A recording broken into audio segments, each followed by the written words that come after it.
Good evening. We are here at 6 for a workshop on a possible rental registration program. I want to take a minute and remind everybody, I know there's some fairly rabid folks on both sides of this issue, that this is only a workshop. This is not an actual vote on whether or not we are going to do this. There will still be a lengthy public process if this does come to pass. And I will make time in the end of the workshop for some public comment. I understand we have some landlords here and possibly some other folks, so I will turn it over to Dave, Aaron, and Gil. Ladies first. Thank you very much. Good evening, Mayor, Bouchard, and City Councilors. My name is Erin Gay. I'm here as the Vice Chair of the Lewiston Area Public Health Committee, and I'm a local public health professional. I'm also a Lewiston resident at 115 Old Green Road. The mission of the Lewiston Area Public Health Committee is to advise our municipal elected officials on policy issues related to public health, just to remind you. And the Public Health Committee fills a gap left by our lack of a county or municipal health department. So included in your materials that I think you just got from Dennis, there's a list of the community membership, which includes Council President Cloutier. You've also received a letter of support from the LA Public Health Committee for the rental registration program that Gil will be talking about tonight. But I wanted to provide some background and context for that proposal. So for a couple of years, various public health groups, residents, and city councilors have expressed interest in a housing inspection and registration system with the potential to improve the status of our housing.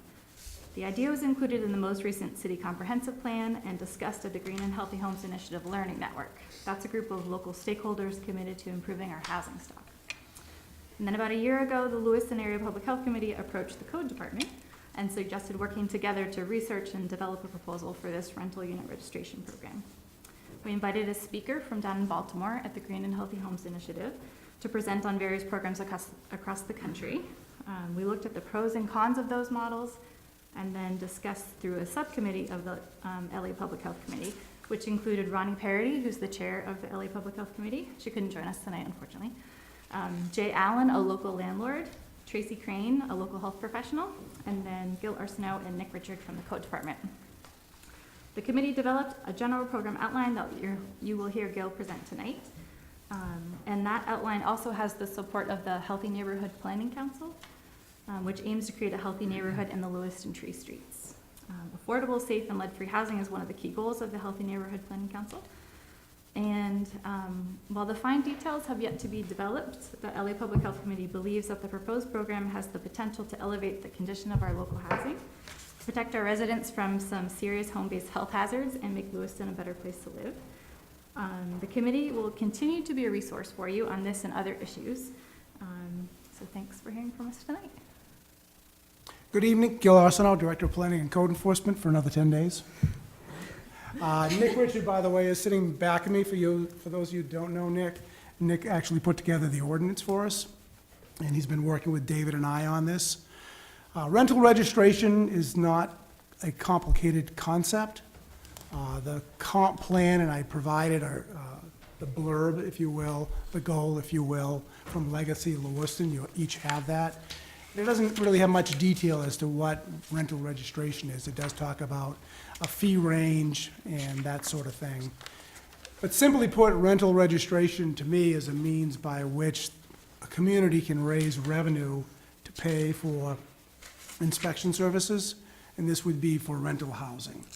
And it really doesn't need to be an awful lot more complex than that. The draft ordinance that Nick put together hasn't seen legal review. If the council would like to pursue rental registration, staff has its work cut out for it. Certainly we want to do a legal review with the city attorney.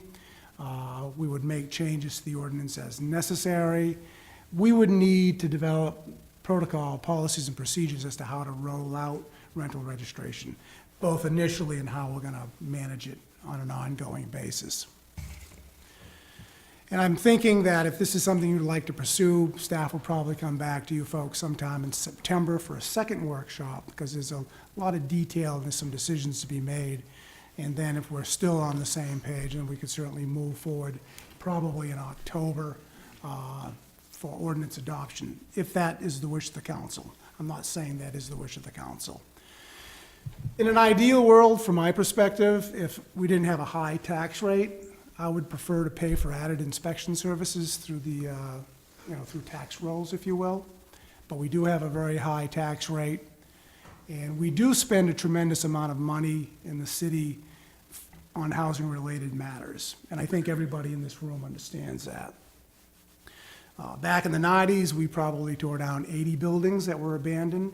I can't imagine the downtown, primarily the downtown, if those buildings were allowed to stand. In the last 7 or 8 years, we've probably taken down another 70 buildings. There again, they were abandoned buildings. Banks weren't taking action on them. The city really had no recourse to do what, certainly what we did. We absolutely need new housing in the community as well. But if we want to bring housing inspection services to the next level, this is, I think, a reasonably easy way to pay for it. I think administration of a rental registration program on an annual basis will be a bit of a challenge. A decision would have to be made as to whether or not registration would be January 1 to December 31st or July 1 to June 30th.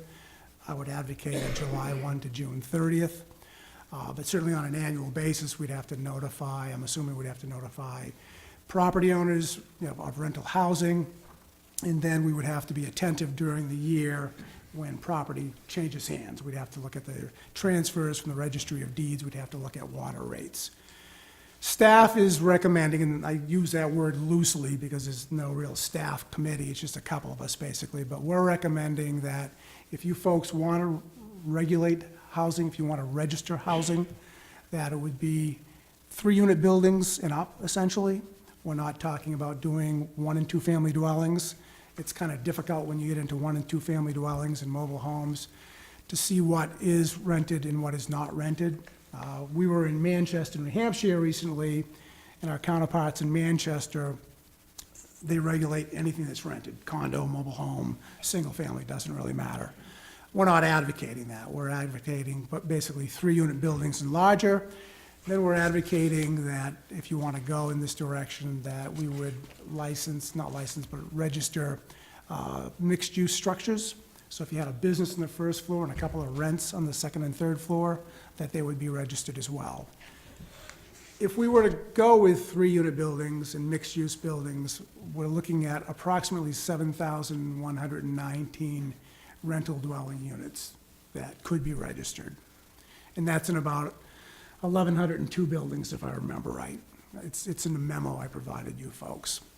And that would result, I think it was about $256,000 in revenue at a recommended $36 per unit per year. That's $3 a month. That amount of money buys some staff, certainly, because we're going to need additional staff. If you want to get to the point where we're inspecting all of the rental units in a 4-year cycle, 3 to 4 year cycle, we're going to need some additional manpower. Above and beyond that, we're going to need some manpower just to manage rental registration on a year-in, year-out basis. And I didn't provide a budget in my memo to you, but I gave you an idea as to what that money could be used for. Essentially, we have a CDBG-funded code officer now. I'd much prefer to see that person funded out of rental registration or on the city side of the budget. And that money, and it's about $68,000 with fringe, could go back to CDBG for housing rehab, for lead abatement. Given the workload, I'd like, if we go this route, I'd like to see a manager, an inspector manager, somebody that could work with the inspectors under Dave Hediger, our new director, and keep things moving. I spend an inordinate amount of time now dealing with housing issues, and it really impacts my ability to do much more in the office. We're short on planning staff as it is, so if we did create this position, I think it would have a real positive impact on the provision of planning services. Just because with this manager inspector position, if that's the way we go and that's down the road, I think that would free up some of David's time. I would also see hiring another code officer beyond that, and then probably a half-time administrative person. We have an administrative person and a half now in the office. We'd probably end up with 2 full-time administrative people. So that pretty quickly eats up that $256,000.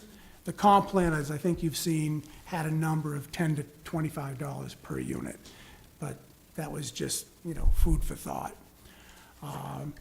We're not talking about creating a mechanism by which landlords can't rent buildings without intervention by staff. Certainly, the expectation is that landlords would register their buildings, that if they don't register in a timely fashion, there would be a late fee, because there's got to be, a stick and a carrot, if you will. But we're not advocating that you have a vacancy, you can't rent that out till we inspect it. That would be unworkable from a staff standpoint. That would also be unworkable for a landlord-tenant standpoint. So the goal would be is register on an annual basis. We can get some good information out of that. I think for the most part, my department does a great job in tracking people down. I think some of the information for contacts and whatnot could be more valuable to the fire department. But right now, between Energov, Munis water, sewer records, what we're able to figure out by going online, looking at the registry of deeds, we typically don't have a problem making contact with people. However, having said that, the people we have problem contacting are the people that don't want to be contacted. People walk away from their buildings, banks aren't being cooperative. When somebody basically abandons their building, our ability to cause that person to do much of anything is pretty remote. A lot of different ways to skin this cat, if you will. We also went to Portland recently, spoke to our counterparts, and the city of Portland, I think most people know, did rental registration as a result of the Noy Street fire. 6 fatalities back, and I think it was 2015, 2014, and they're having some growing pains with that program. But sitting down with their staff attorney and Tora Grosso was pretty valuable for Nick and I and David. So we certainly have, some ideas going forward. So I think tonight is more a discussion. I'm going to stop talking. I'm sure you folks will have questions. I'm sure people in the audience will have questions as well. Thank you.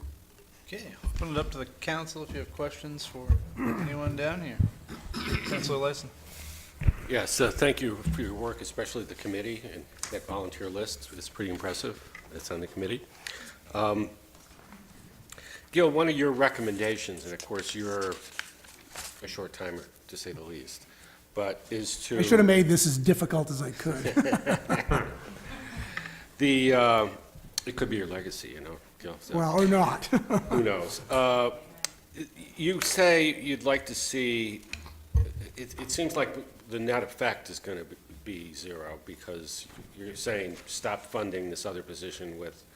Just that one CDBG position, Right. correct. But why wouldn't we continue that CDBG funded position and add a new one that would add capacity? Because we're talking about, this is 3 to 4 years. Every 3 to 4 years, we're anticipating inspections, right?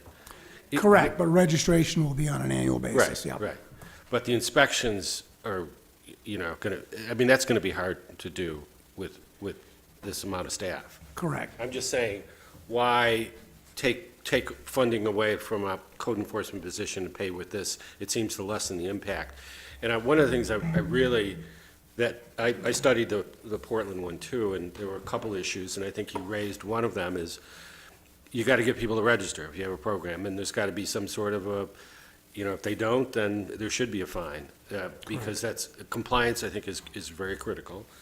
And like you said, the ones who don't want to be contacted don't get contacted, and I think one of the underestimated, you also said it's helpful to the city. I think something like this will be also helpful to both landlords and tenants. If people know who you're working with, Sure. what's their reputation, things like that. So I think it's not just the city who will benefit, and I think they will. We will. It's really landlords and tenants as well. Counselor, let me clarify, because I think that there's actually a recommendation that 2.5 new positions be added, and that 1 position go over from CD back onto the city's general fund. So there's a net one. So there's a net 2 new, Yeah, 2.5. so two new One administrative, half administration. and a half administrative, two code officers and a half an administrative staff would be added The existing code officer paid for by CDBG would move to the, could be moved to the general fund. And there again, I fully expected that the council would certainly discuss that. I personally don't like using CDBG funding as a form of revenue sharing. I would rather see that money directed to specific programs, specifically housing in our downtown.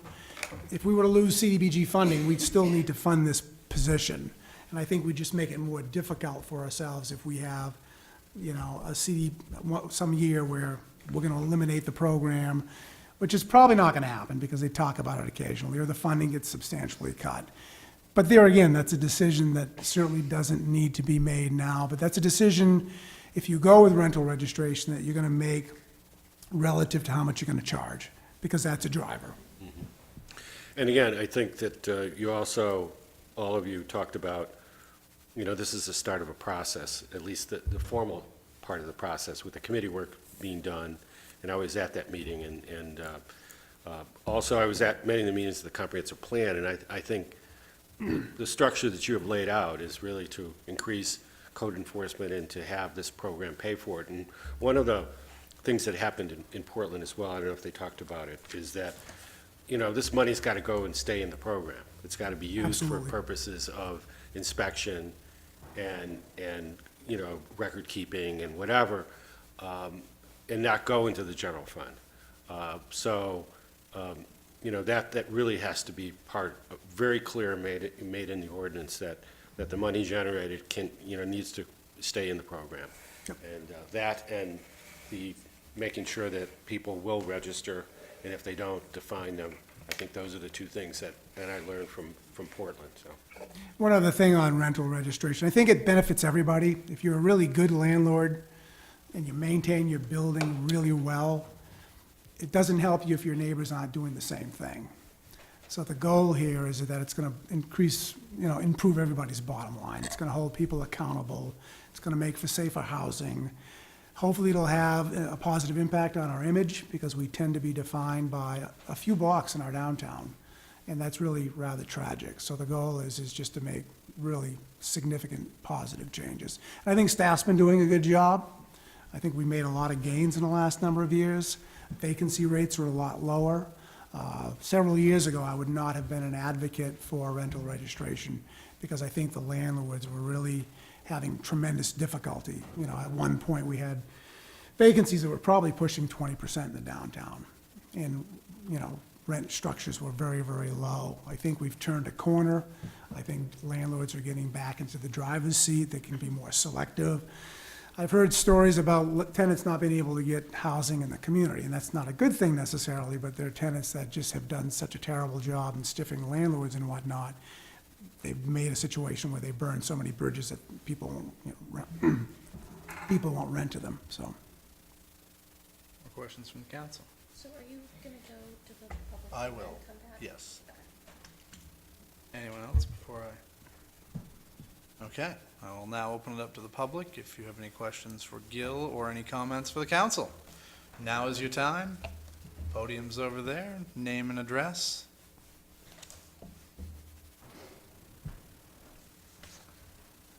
Guys always put this way too high. My name's Norman Russo. I live at 4 Clearwater Avenue, Lewiston. I'm trying to figure out what the purpose of this is. Is this just mostly about money, so you can more or less employ another code enforcement officer? More inspection services, yes. Pay for staff. I'll tell you what some of the problems I have with this, going this route. This fee-based program that you initiate, that's a new tax, whether you want to call it one or not. It's a new approach of generating money. First of all, we'll hit the economic part. You're saying the budget for this is $256,000 a year? Potentially. Does that include benefits, sick pay, medical, and all that? All that is targeted into that? Yeah. Okay. Here's some of the problems I have. You're saying $256,000. What would it be on the tax base if you had to spread that money throughout the entire community?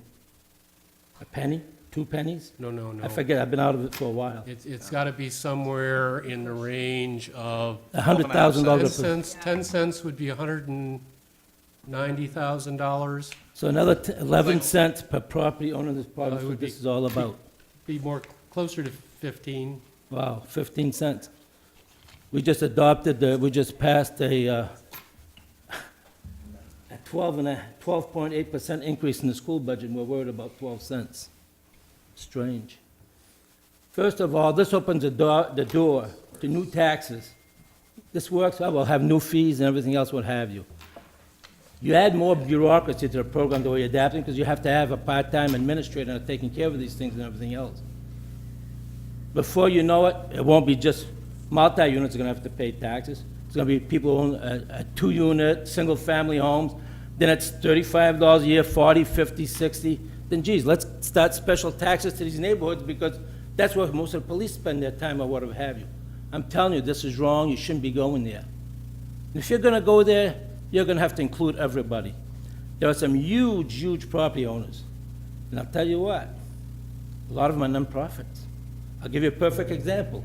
I don't know how many people live in those dorms at Bates College, but now that you want to go to a fee-based type of situation, you could collect for one of those rooms in there. We could never get the nonprofits to pay taxes, but we can get them to pay fees. Now, let me tell you something about code, about safety and issues like that. In 1998, I bought a building right here on Lisbon Street. Had it, my first building I ever had with sprinkler system. At the time, my fee was, I believe, $35 a quarter. I'd hate to tell you what it is now. It's something that provides safety to the community, people that come to your business and everything else. Something you'd want in place. The fees now are $237 a quarter, more than 8-fold. That's what happens with fees when you start accumulating fees. Because your community bases the majority of money on property taxes, then it goes to personal property tax, then it goes to registration, and the smallest part of it is incurred through fees. I certainly strongly urge that this council relook at what you're doing here. It's costing you more money to create this system here that Gil is proposing to you than it would be just to put on your tax base. Nobody complains about the fact that we spend $900,000 a year on our general assistance, while Auburn's spending $100,000. There's plenty of other places to cut those monies. I strongly urge this city council to look at the issues and think about it real good and scrap this whole idea, because it makes no sense. Thank you.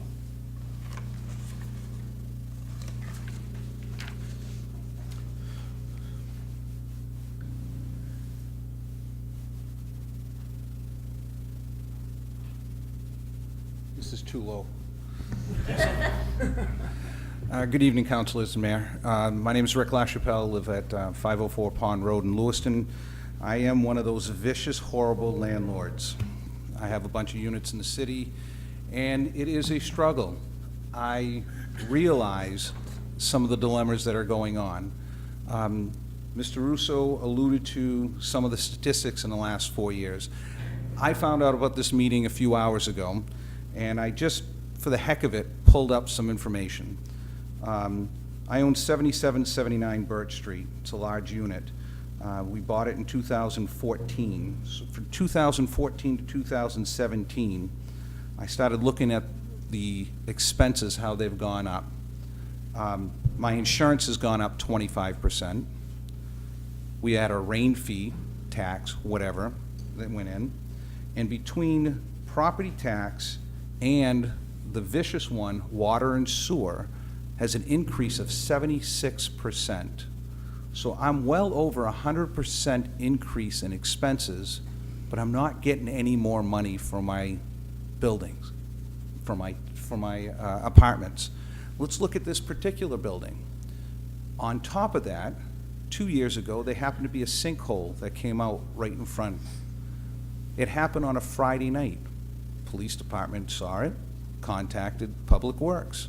Well, you know, if we go to a hospital or something like that on a weekend and Public Works is no different, nothing gets done. By Monday morning, if you all remember on the newspaper, we had a flood on Birch Street.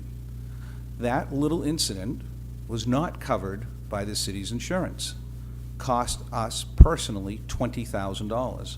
not just us, but the rest of the units going down Bartlett Street, the Italian Bakery, Dennis Terrio, just the whole host. We're getting hit every time we turn around. And it's always villainizing the landlords. I'm trying, guys, but I'm trying, and gals, excuse me, I'm trying to make ends meet. Yes, we want to keep a good units.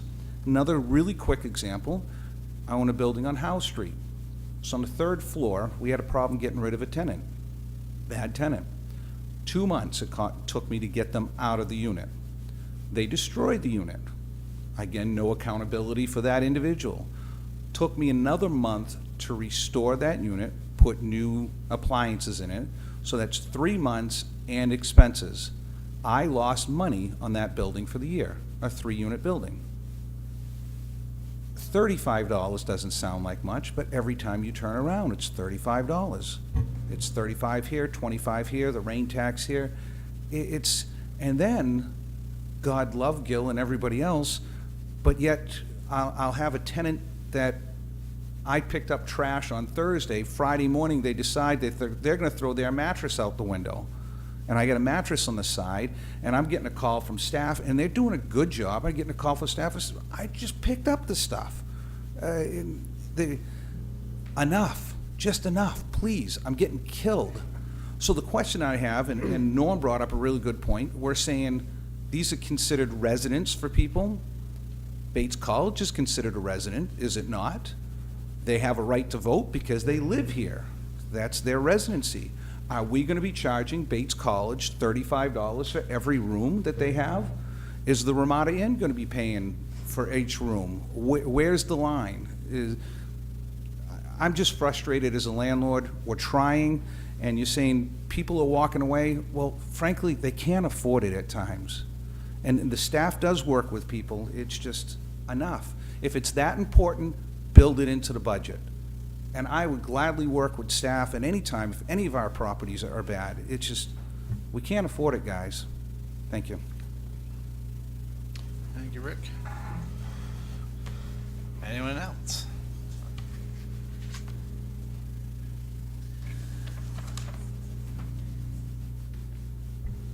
Hi, my name is Amy Smith. I don't live in Lewiston, but I own 13 affordable units here in the downtown at 27 and 24 Howard Street and 53 Howard Street.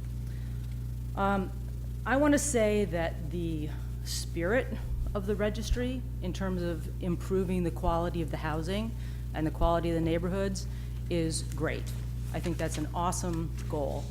I think the way it's designed, as in this proposal, doesn't necessarily meet the goal, and I just wanted to give you a couple thoughts. The first thing is, this really cannot feel punitive to the property owners who are really trying hard to do a good job on these rental properties, as these gentlemen have shared with you already. You know, in the proposal, it calls us small business owners, and we are. And so you've got this group of dedicated, financially responsible small business owners, and we really need to understand in extremely specific terms precisely how any fees that get charged are going to actually result in the outcomes expressed in the proposal. So, as currently spec'd, it says $36 a unit because we need $250,000. And my question is, why do we think we need $250,000? Where does that number come from? And I think a more measured approach would be to collaborate with all the stakeholders, create a strategic approach and a very detailed implementation plan that includes people and processes and technology, and then figure out whether we can do it without any fees or whether we do need more money. But if we do need more money, then we would know precisely how that money is going to get us where we all want to be for the downtown. The other thing I want to point out is in the comprehensive plan, after implement a rental registration program is hold property owners accountable. Yeah, you bet. Let's not just go after the registry, let's go after real accountability. And I think in a strategic plan where everybody has collaborated, all the stakeholders, is going to get us way further, and it's going to be a much smoother road to get something in place that actually improves the quality of the downtown housing stock. Thank you. Thank you, Mayor.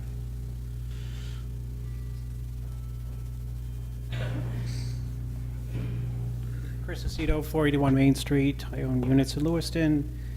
I'm just against charging landlords 1 penny more than what we're already paying in property taxes, trash fees. I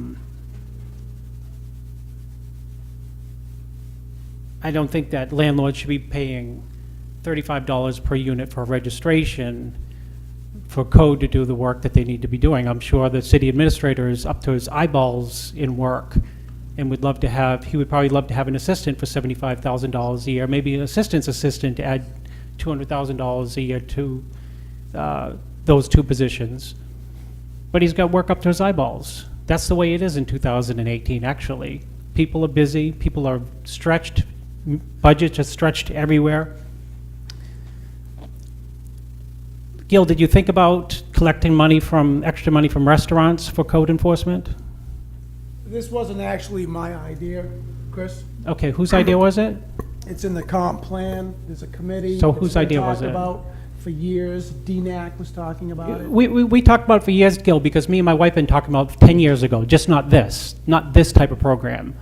And I think you would admit to that. We and the city administrator, we were always behind some type of basic, simple registration program for the none other than the simple reason that when somebody gets general assistance from the city or from the city and state, from local tax dollars, they get a coupon, go out and live anywhere you want.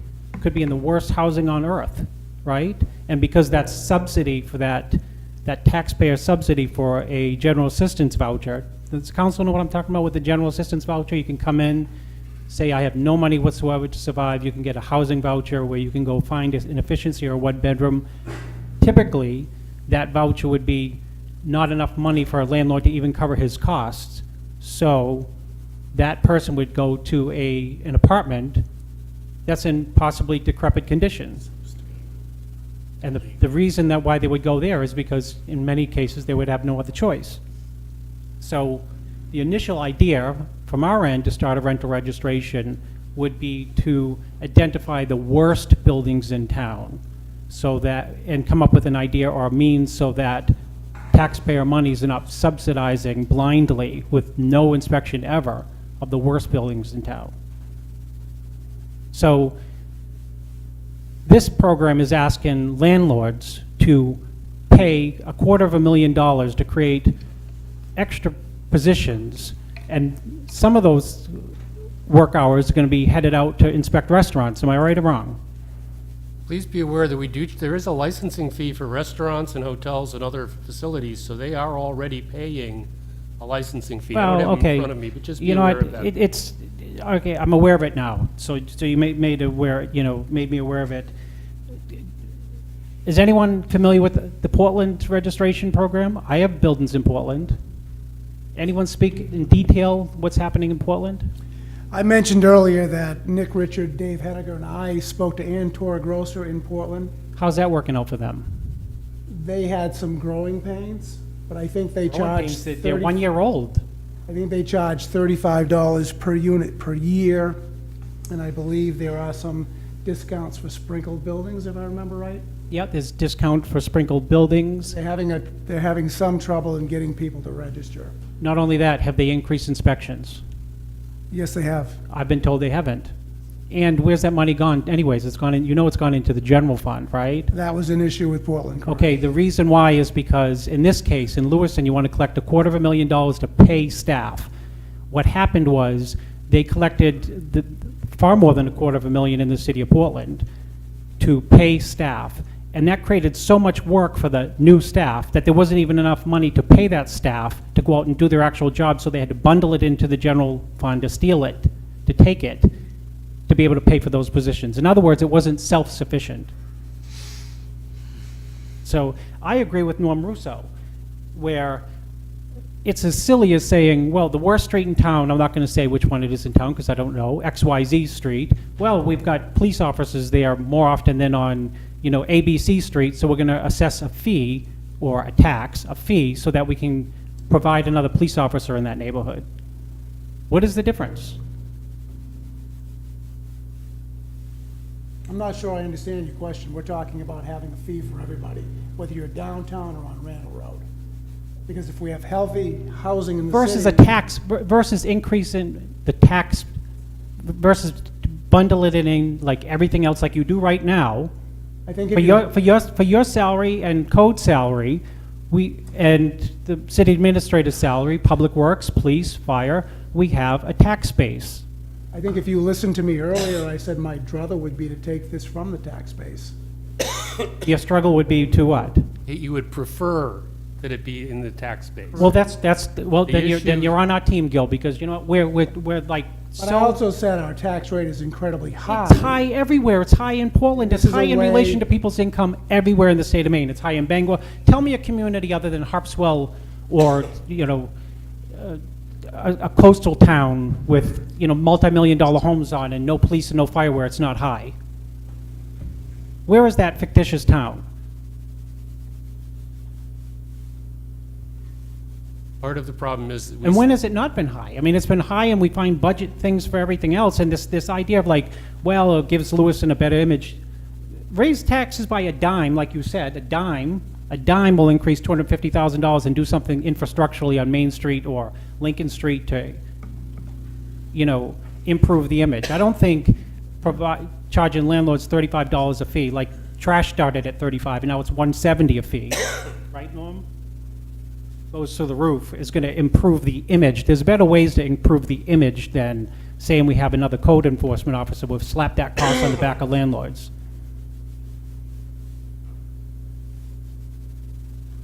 You know, this morning, Amazon, if you looked on CNBC or New York Times, Amazon was asked by the City Council of Seattle to pay $275 per employee per year. And Amazon said, that's going to affect our business and we're going to go elsewhere. And people say, how could that possibly be? How could that possibly be? In a 6-unit, you'd be paying $190. The equivalent of Amazon paying $275 a person as a fee. They're putting a fee on every employee in large cap companies in Seattle. I know, Gil, you don't like it. I can tell you're upset, and I'm glad, because that's my goal. Because you know what? Landlords have had it stick to for years in this town, and we're just tired of it. And you know what? People make decisions on the council with no idea what landlords go through in the struggle to make a penny at the end of a month in this town. And one of those landlords used to be on the council, and you know what? He didn't want to show up because he didn't want to have to deal with it, because it figured we'd get the same smirky, you know, feedback as when landlords stand up and say, you know what, damn it, we're tired of it. So, you know, people can get up here and be positive and give their, like, you know, their little nice, patented, comfortable answers to why we don't want the program, but it's just another sticking to landlords. Just like, you know, which is just, you know, the conflated ideas, Gil, the conflated ideas, staff, council, that, well, it's good for everyone because it's going to improve buildings, you know, it's going to make everything go up. You know what? Jobs in this area make everything go up. Not, you could rebuild every single building in town, and if the jobs aren't here, the basic economy is not here, then the buildings are what they are. Every landlord in this room who's going to speak or not going to speak works their behind off morning, noon, and night, including weekends when sinkholes erupt, and bust their behind to make a go of it.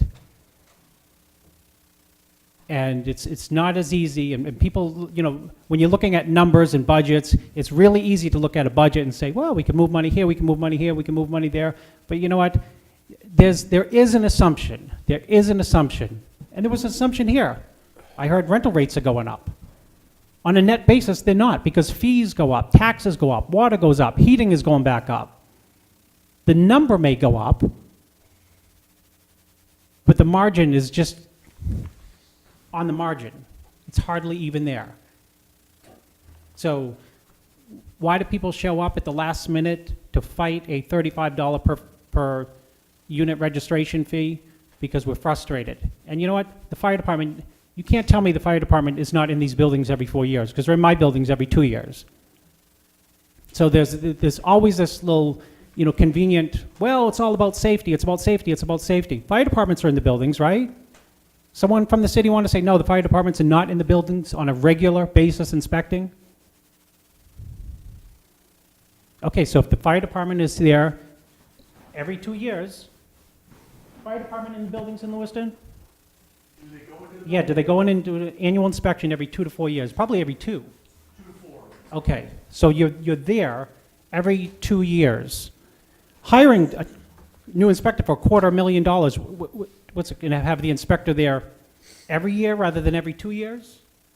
Just to clarify, it actually seems, if you look at the statistics, that the fire department probably gets to most buildings once every 4 years.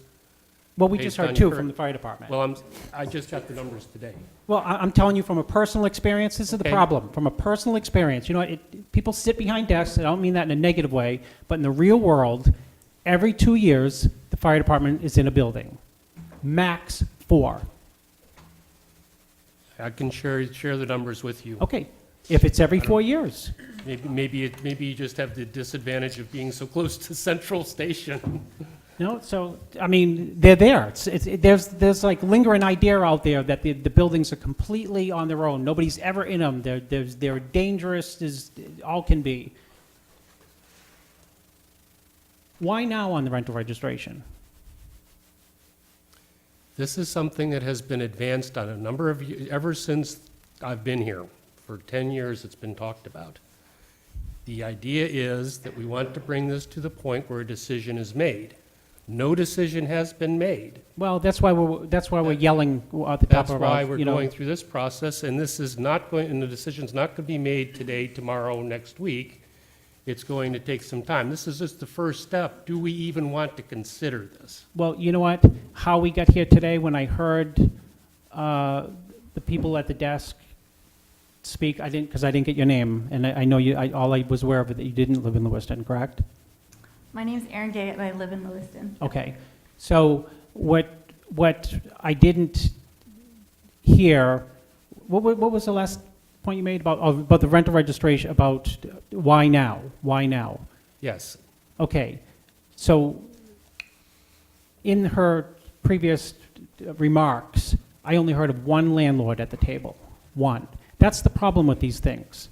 That's the problem, because people will go back, whoever those people are, in the decision-making process, and they'll pull in one person who isn't here tonight anyway, and is a great landlord, by the way, one of the best there is. I'm sure you know. But you know what?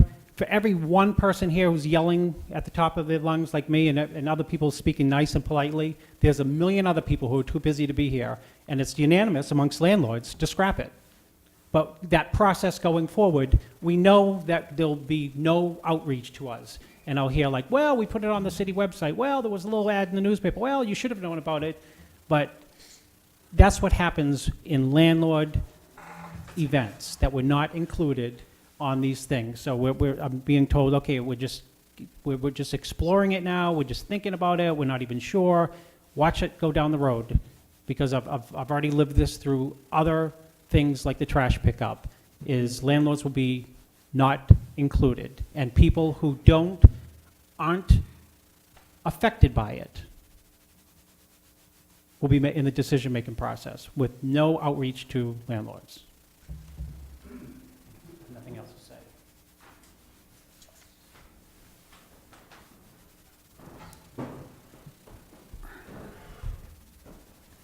My name is Melissa Dunn. I'm a resident, actually a homeowner, of 254 Blake Street in Lewiston. Very proud owner. So I'm going to be off the cusp right now, but I'm going to ask everybody to take a big, deep breath with me. Just like 3 seconds. I'm a community organizer, and I just want people to know, and I failed this probably a couple months ago when Tim LaJoy was sitting here, that it's easy to take things personal when somebody's emotions deflecting on you. So try not to let it. Just try to listen past the frustrations and hear exactly what they're talking about. But I just want to thank folks at City Council and Green and Healthy Homes Initiative. It's been a really long process, and Healthy Androscoggin. We did reach out to multiple landlords to be invited to GHHI meetings and the Lewiston Auburn Public Health Committee, which I think they changed the name, numerous amounts of times, and trying to be inclusive of people's voices throughout the process. So this isn't a fly-by-night thing. This has been months in the making, if not years in the making. Now, the landlord registration was lifted in the comprehensive plan because there was a need. It was an inclusive process where the people's voices from business owners, property owners, and youth alike, residents, we all had a stake at the table talking about what we envision Lewiston being for our future. And that's how we came with the comprehensive plan, which David Hediger and other city staff have worked very hard trying to capture everybody who participated in that process, their voice, basically. Now, I just want to point out for folks that may be watching this on video, or folks here today that might not know, lead is a huge issue here in Lewiston, lead poisoning of our children. We're still hearing stories of children being poisoned by lead.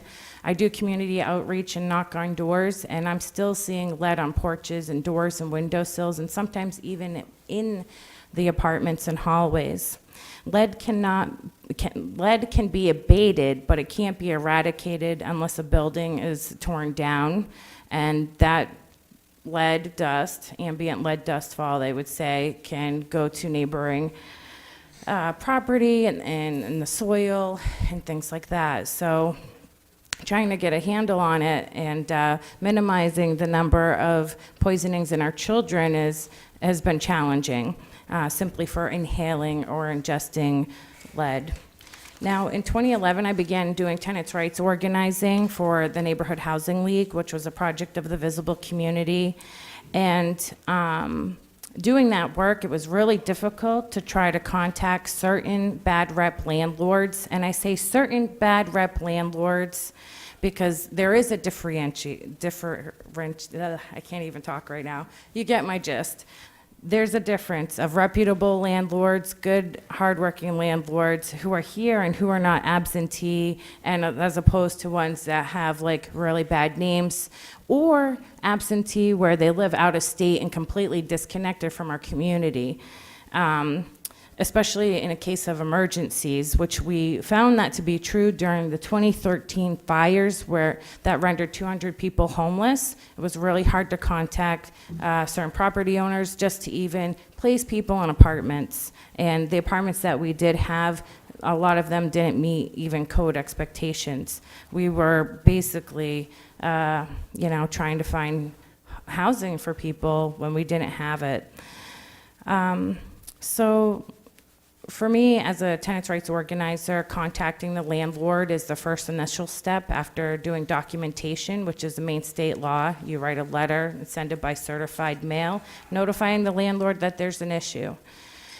I would get return mail constantly. I would get return mail from the photos I took from housing issues that were literally at risk for people's lives or limb, possibly.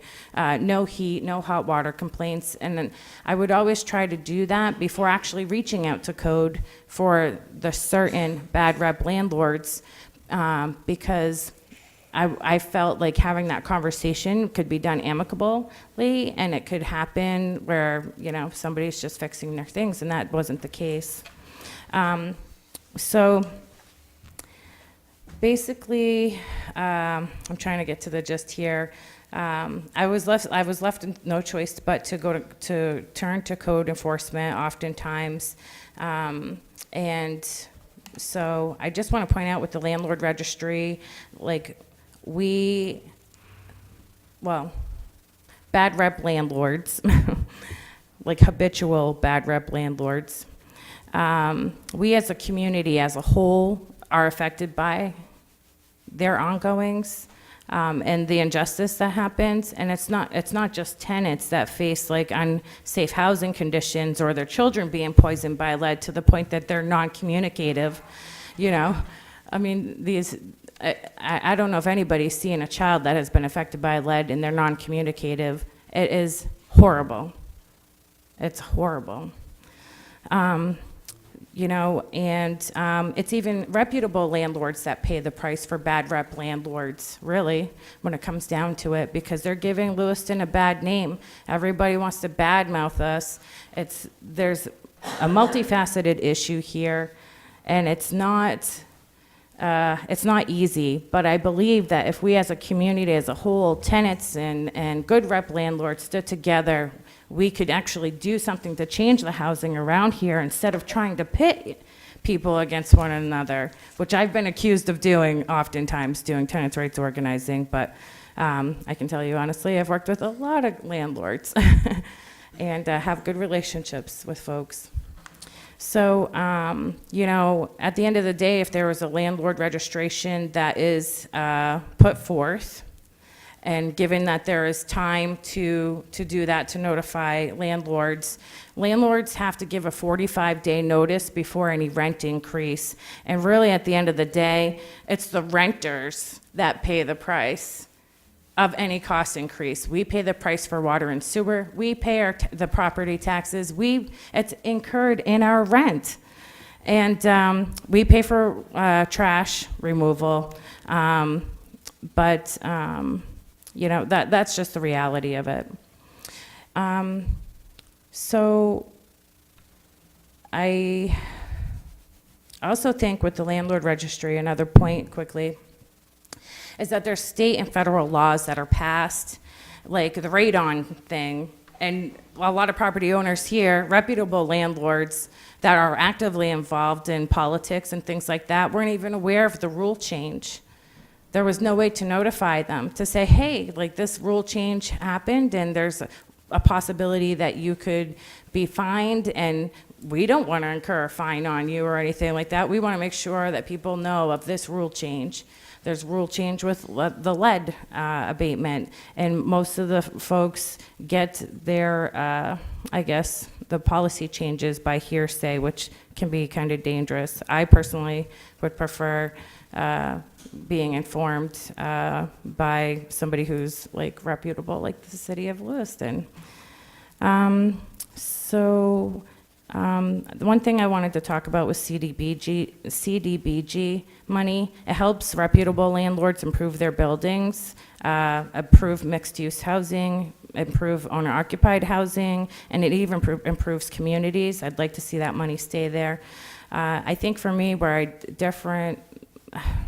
my hope doing this work for the landlord registry was that money somehow could be invested where it would be allowed for landlords, reputable landlords, to be able to improve their buildings when they need that funding. I think that's the most important thing, or especially around abatement for lead, because we're not always going to get a lead grant. And the reality is, like I said, we're never going to be able to eradicate lead. As long as these buildings stand, they'll be here, so they'll need another abatement in the future. And there's property owners that just they make too much to get help, and then they're not making enough to actually pay for repairs of porches and things like that. I mean, it's thousands of dollars to fix things. And I would like to see reputable landlords succeed in some way. And maybe it's like staffing just one position, I don't know, and then like saving money for 5 years and then doing a grant process there so landlords can, you know, get help till we're in a financially better position where, like, if there is an urgency or emergency where a landlord needs help, that money is available to help them in their time of need. But that's just my thought. So I hope I made sense. And if folks have any questions about housing or landlord registry or the conversations that tenants have had bringing these conversations up, I'd be happy to more than happy to speak with folks. Thanks. Thanks, Melissa. Does anyone on the council have a problem with this workshop going well over 7? Because it's going to? Okay. I'll take two more public comments. I hate to limit it, but it is almost meeting time, so we'll try to, unless a couple people can keep it very brief, but Hi, my name is Lynn Ward. I do not live in Lewiston at this time, but I moved back to this area specifically to work in Lewiston. I'm currently a licensed attorney in Colorado. I am now a housing attorney here in the Lewiston area, and I represent tenants. I chose to come to Lewiston on very short notice because I believed in the community here and its growth and its potential.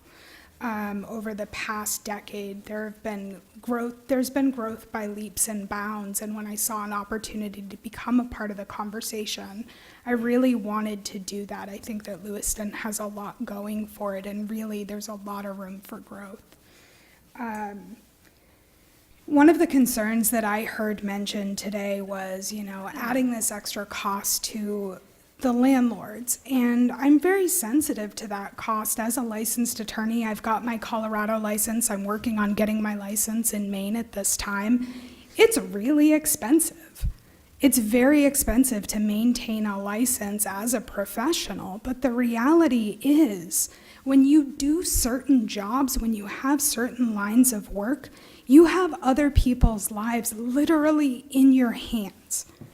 And I believe that there needs to be a cost for that. There needs to be a system for maintaining an idea of whether the people doing that job live up to the standards. And we always hope that they do.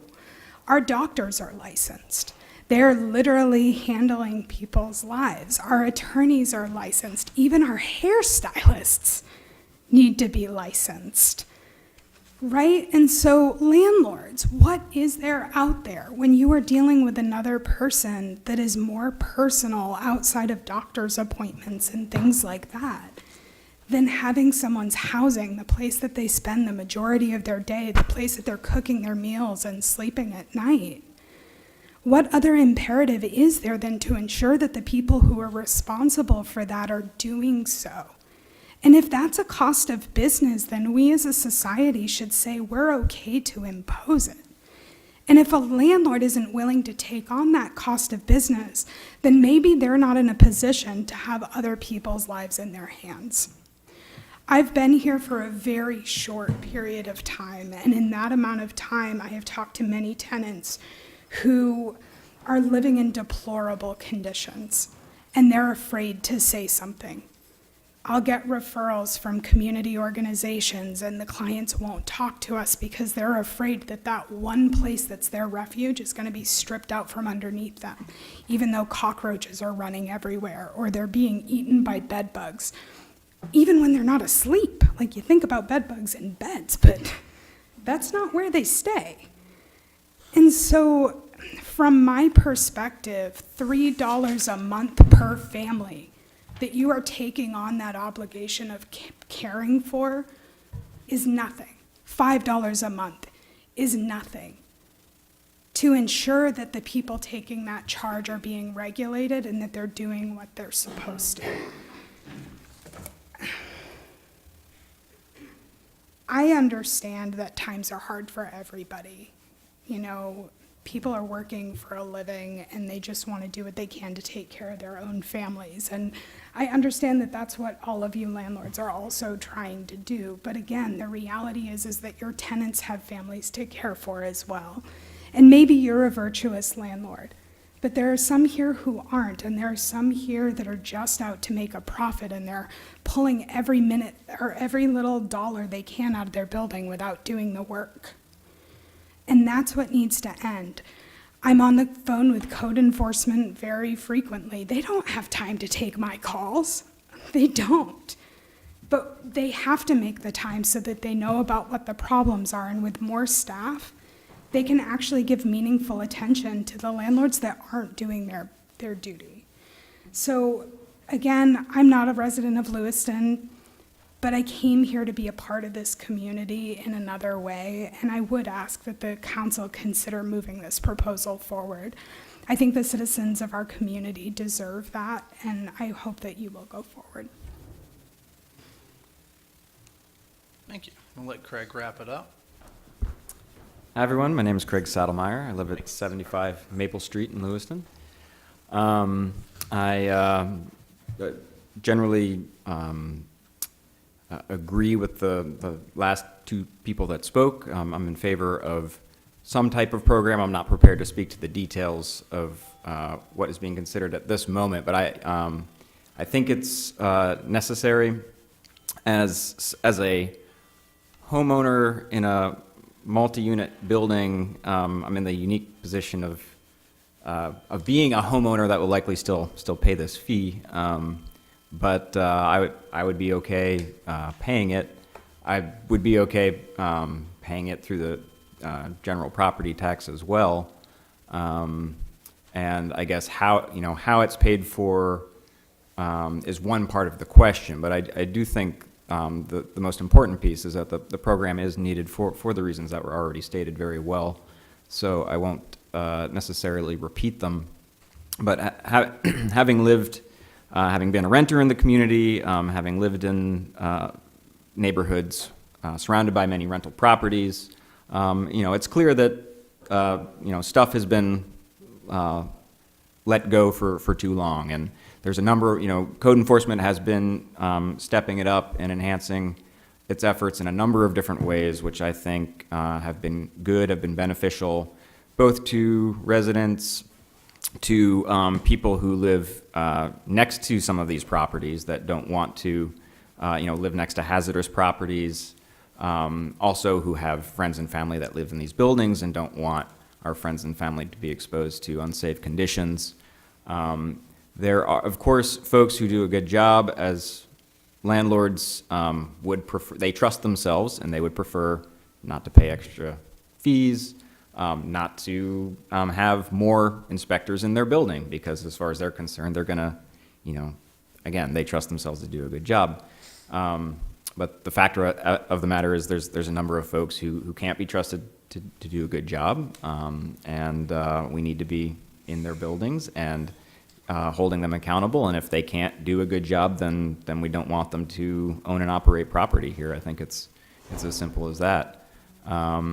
So it'll be interesting to see, how you take this feedback and where you go with it. I would advise, I do think it is worth considering, how can we reward property owners that are doing a good job, that consistently have good buildings that pass inspection, at the same time holding accountable folks that do not, but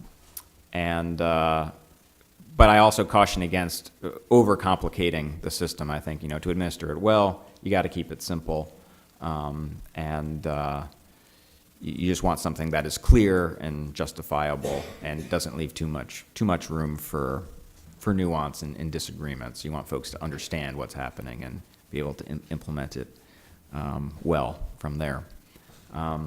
So thanks very much to the Public Health Committee for working on this and for staff's time.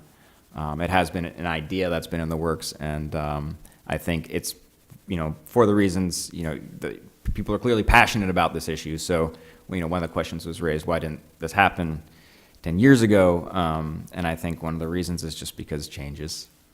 There's a lot of good ideas that in this community that I think we've all observed take a long time to actually get implemented, and it's just because change is hard, particularly change that affects a lot of different people, be they business owners or tenants or both. So we let an idea sit. We wait to see how the circumstances play out without implementing that idea, and at a certain point, things change, conditions change, and it becomes an opportunity to move forward with it. So I think that's why we're here now. But thank you again. I'm going to close it, but I'll give you 30 seconds, Norm. Okay. Thank you. I have a quick question for you. Do we still have a housing committee going on in the city? When I was here 10 years ago, we had a housing committee. Do we still have one? No. We don't. Okay, well, I sat on it for 4 years. What we have in front of us here tonight is all about money and what process we're going to do that, how we're going to use it.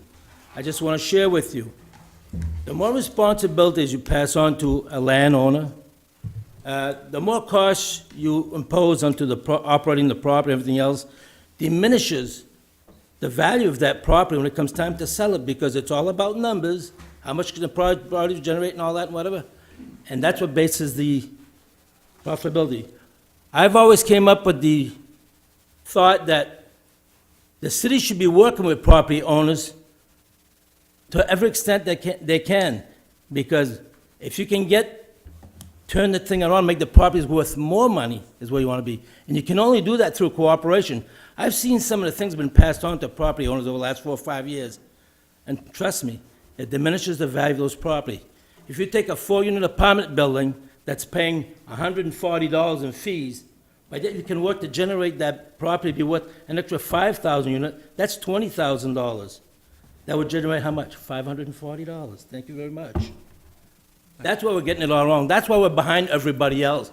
We're not making this an attractable place for people to buy property here, to invest in it, whatever. When I was a kid here in the city, lawyers, professional people from all walks of life were buying up these apartment buildings downtown. I'm afraid that if you break the back of the property owners down here in the downtown, we're going to see another series like 1998. Mr. LaJoy can remember that. There was more boarded up buildings down here than you could imagine, all over the place. But that, I don't want to waste your time, but this is a concept of what you should be looking at. How can you work with the public, which pay 18% of the tax base? That's where they were 5, 6 years. I don't know where they're at now. But that's how much of the taxes they already pay for the city, according to 2006. That's a big part of the chunk of money that we're already generating. Thank you, Norm. So I'll close public comment, and I guess there's probably 8 people up here who all have something to say for the workshop. And normally I reserve myself for last, but I'm just going to take off and go first, since I don't get a vote whether this moves forward or not. But I get the microphone, so you get my opinion. I think this was well-intentioned, and we definitely need more code enforcement. I'm all for more code enforcement. The idea of a rental registration fee needs to go away. This is not a good idea. This is anti-business. You're right, Gil, we have a high tax rate. And the answer to that is to grow the tax base, not to make it prohibitive to do business in the city of Lewiston. That doesn't help our image when it's prohibitive to do business here. This is government overreach. Maybe we could put it in the general fund if the state wasn't levying a 54-cent mill rate increase on us for the schools every year. It'd be really nice to add some code enforcement. We've been able to add a lot to the city in the last few years. We've added positions in fire this year. We did police department. We've done some general assistance. It would be nice to add to code enforcement. It really would, and I'd be very supportive of that in the next budget. But we need to grow the tax base, not make it harder to do business. I agree with Ms. Smith. Maybe a collaborative effort around finding a way to share the information that code and fire, water, finance all need, so the records are maintained in an orderly fashion. Hold landlords accountable for sure if you're not contributing to that database. I think we need to know who you are and what you own. But this is the absolute wrong way to go about doing it. Notwithstanding, I'm looking at $256,000 raised and only a $3,500 fund balance left over from it. 2020, when the 2% COLA hits these 3 employees, that's over $5,000. You are upping the fees after year 1 by doing this, because those are all going to be union positions, correct? And even if they're non-union, it's 2% COLA in 2020. That's $5,000, so you're $1,500 in the hole. Year 1, fees are already going up. The landlords aren't going to love the fees now. They're going up after the first year. I think it's, again, well-intentioned. I see the need for the code. It's the wrong way to do it. Start at one end, zip right to the other. I'll let Councilor License go. Again, everyone's been talking about, oh, let's fund it through the general fund. If anybody who's attended some of the budgetary hearings we had, we get to a point where we're squeezing blood out of a turnip. And I think this is a way of putting the responsibility, not necessarily on everyone, but the people who are doing the business. And the small business, I think, comment about that you know, maybe some of these people shouldn't be in business if they can't do it right. And I don't think that people, be it with a city slip or what else, should ever have to live in substandard housing. It's illegal. And the fact that we're not inspecting places, especially those where the city may be giving money to the landlord for, and we don't know what it's like because we've never inspected it, and I don't think the 4 years is something that happens to every unit. And again, there's, people mention change is difficult. It is. I think we're at a starting point here too, and I don't want to move forward. And I think Amy Smith had a good suggestion about, do we really know this is the budget that we need to move forward? So I think there's some time that we can devote to developing, a better idea, a better program. And again, this is the first salvo, and it's easy to criticize at the beginning. But hopefully we'll get to a point where it will make sense, we can fund it, there's different ways of funding it, and, but what we need is to make our community better, we need an increase in code enforcement. And Gil has talked about how improvements have been made, and some of those have been made because we've improved code enforcement. I think we've got to continue to do that. And I just think the city's liable, like Portland was concerned about what happened with the fires. We are too. We're fortunate that we haven't had many losses of life. But again, I think we need to work collaboratively with the landlords, and I'm all in favor of that. So thank you. So the mayor stole a lot of my thunder. I agree with a lot of what he said. I was reading your notes. I'm concerned at how we came across 3 units or more. I'm also concerned with why we're specifically targeting mixed unit buildings, as that's something that will be beneficial to our economic base. It's been pointed out time and time again, if we're having trouble with planning, we seriously need to make that a priority, because that will lift us. So that we need to have some serious discussions about making it a planning department and not just a code enforcement department. I'm extremely alarmed that we're looking at regulating more business again. We just sat through another regulation meeting last week with the taxis. And the comment was made that we don't want to stop people from doing business, and the only penalty is a fine. When there's no teeth in that. Nobody is going to care. Just like parking tickets, stuff like that. When do teeth get added to this? When do we stop the business functions in this city? Again, this is business backwards. We've talked about it with the budget season. Our growth is extremely anemic. This is part of that problem. My general questions: where's the data on it working? Where's the data on it not working? We talked with Portland. A couple of years ago, Portland was the fastest gentrifying city in the entire United States. I don't want to be Portland. We can't sustain that. We can't take a hit like that and keep going.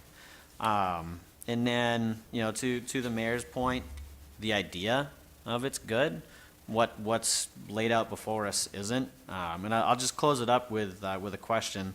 If our fee is $36 and Portland's is $35, how did we come to that number? If we are $1 more, that's saying our economy is comparable to Portland, and I think everybody inside this room knows that is not true. So that's a huge discrepancy on that. But thank you. Okay. Hold on to your hats. I am agreeing with certain compatriots here that the spirit of this feels right, and I so thank the Public Health Committee and Council President Cloutier and Aaron and those who worked on this. The idea is great, generating revenue for a program that then moves us towards safer and better housing stock in the area. It just sounds like a dream, but these numbers make me really uncomfortable. And the idea that it could potentially become unsustainable in the future. I am curious what the steps are from here, and how we meet the intended goal.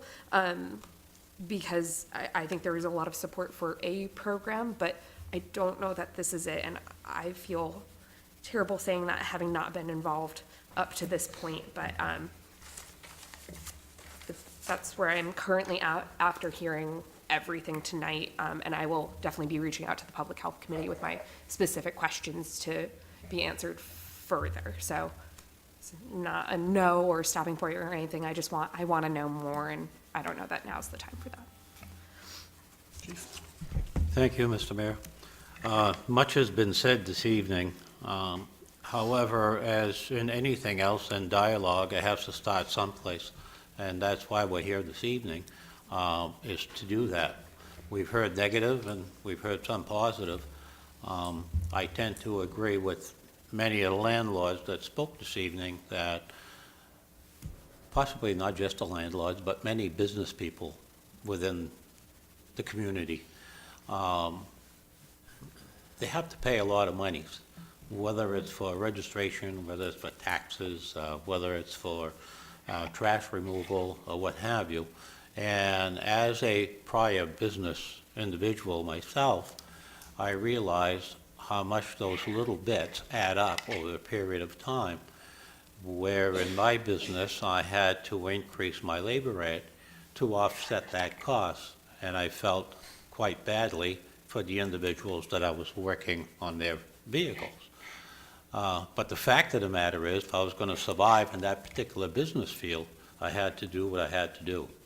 So, yes, by every action, we create a reaction.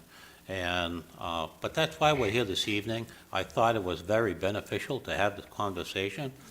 I think we have to continue to do this, possibly on this particular situation here. As a former firefighter and fire chief, I put a lot of weight on inspections, and I believe it's a safety factor, and I believe it increases the safety of the community. So I thought this evening, for me, was very interesting and encouraging. So thank you. Thanks, Mr. Mayor. So a couple of clarifications before I sort of get into my comments. One is that I feel like Gil has taken a fair amount of heat tonight. No, this is good. And I want to be very clear that Code did not come to the Public Health Committee asking them to put this together or to endorse it. The Public Health Committee went to Gil and asked him for his opinion and his experience and expertise on this. So that's the first clarification. The second clarification is that no one from the Public Health Committee came here tonight thinking that the proposal that is in this book was going to be the be-all, end-all proposal. As has been said several times tonight, this is a starting point. I don't think that I don't think that we gave Gil enough direction in terms of how to put together that proposal, and so I think he came to us with his sort of best guesstimates about what this could possibly look like. And again, it's a listing of sort of possibilities. Do we have to take the code position out of CDBG and fund it from the general fund? No, that's a possibility. Do we have to spend, money on 2 new code enforcement positions? No, that's a possibility. Could we add a planner in here somewhere? Yes, that's a possibility. Does some of this give Dave room to do more in terms of planning than what Gil is currently doing in code as the director of the code department? All of those things are on the table. This is a very, very basic starting point. As Erin stated in her opening comments, I'm on the Lewiston Area Public Health Committee. It's not going to come to anybody in this room as a shock that I'm in support of a rental registration program. I'm also a member of the Green and Healthy Homes Initiative. I'm a member of the Community Health Stakeholders Coalition. I was a member of the Comprehensive Plan think tank. I served on the Downtown Building Task Force that Mayor McDonald put together. This is a conversation that, as Mr. Aceto said, has been going on for more than 10 years. There have been different sort of ideas about rental registration is sort of a big encompassing term, and I think that there's a lot of different ideas about what that could mean to different people. So again, what's in front of you is a starting point to sort of start this conversation. you know, we've done a lot of, as a council, to sort of try and improve the housing downtown through demolition, through, you know, some loan programs that we're able to put together for landlords, through the lead program. But in some ways, we also continue to do the same things over and over again. We're expecting a change that's never going to come from doing those same things. And so we kind of are going to have to start thinking creatively and start thinking out of the box if we're going to make any sort of lasting change. And I also want to say that I really appreciate all the commentary from everybody that's here tonight. Whether we agree or disagree on it, it's really helpful for us to sort of hear your opinions, to sort of help us inform what our decisions are going to be. I agree a lot with what Councilor Lyson said. You know, I think we also sort of, when we think about it from a business perspective, you know, one of the things that I think Jay Allen has been really helpful, and Amy as well, in helping us think about is, you know, we have landlords in this, my parents used to always tell me, you know, you never want to own the nicest house on the block, because there's always going to be somebody that isn't taking care of their place, and then that's going to bring your property value down. So if everybody is taking care of their property, then we sort of lift all boats in that way. And I think that that's an important way for us to start thinking about this. You know, and lastly, I'll just say, you know, we have 3 major employers in this area who, whose employees probably make, you know, higher than what our median wage is. And those 3 employers will tell you that they cannot hire, either they cannot hire employees to live here because there is not enough safe and affordable and attractive housing, or they're able to hire those employees, but then those employees are taking their paychecks and they're buying houses in Falmouth and they're buying houses in Yarmouth, or they're renting in Portland. And we are missing out on that entire population because we don't have the housing available to those people. So, you know, those are some of the reasons why I'm in favor of this kind of program. I don't think that the program that's in front of us is the program. And I would agree with Amy Smith that, you know, sort of putting together maybe a larger committee to look at this that includes more than, you know, one landlord. And anybody in this room, I think, would be, you know, fantastic to sort of help us think that through. That also includes tenants, because we didn't really have tenants on that committee either. But again, thinking about this as a starting point, I 100% support, you know, continuing this conversation. Thank you, Mr. Mayor. Being on the tail end of this, I could say what she said, because I do agree, and what he said, and she said too. Actually, I agree a little bit with everybody here, and that's the good thing about having this meeting, having this conversation. What I am all about, as far as governing and being a counselor, is opening things up to everyone, to having conversations, to be thinking of new ways of doing things, and to think of different ways to work things. And I think this is just the beginning, as Councilor Lyson said. The most important thing we have to keep in mind, as far as I'm concerned, is really important for us to have safe housing for our residents. It's important economically, as Councilor Cloutier put it, and it's important, of course, morally and in every way. We have to have safe housing. And so I think we have to keep this conversation going. We have to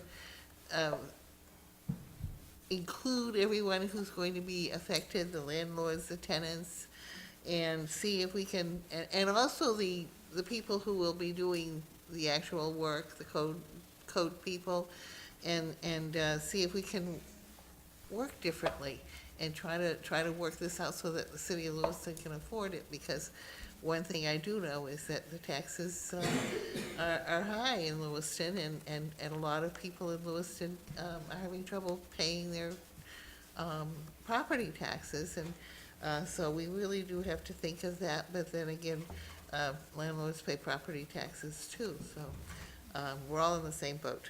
And I guess I can stop talking and say I all in favor of going forward with this project. Councilor Markup. I would also like to say that the mayor stole a little bit of my thunder. Actually, he said it a lot better than I could. I'd like to start out by saying that when I was on the planning board for the past 8.5 years, that much of that was encompassed by working on the comp plan. And many a times I supported another code enforcement officer. However, I did not support the rental registration. I understood the impact quite well. I understand that landlords are just going to pass it along to the tenants. Many of our landlords rent to private pay tenants, and they're right on the edge. Government-assisted tenements, housing projects, et cetera, get much more money for their tenancies. And what we're going to do is we're going to push those people who are on the border into those housing units, and it's going to cost the city of Lewiston even more. Somebody here tonight mentioned jobs. I took a note and I said jobs, jobs, jobs. We need to raise our tax base in Lewiston. That's the problem.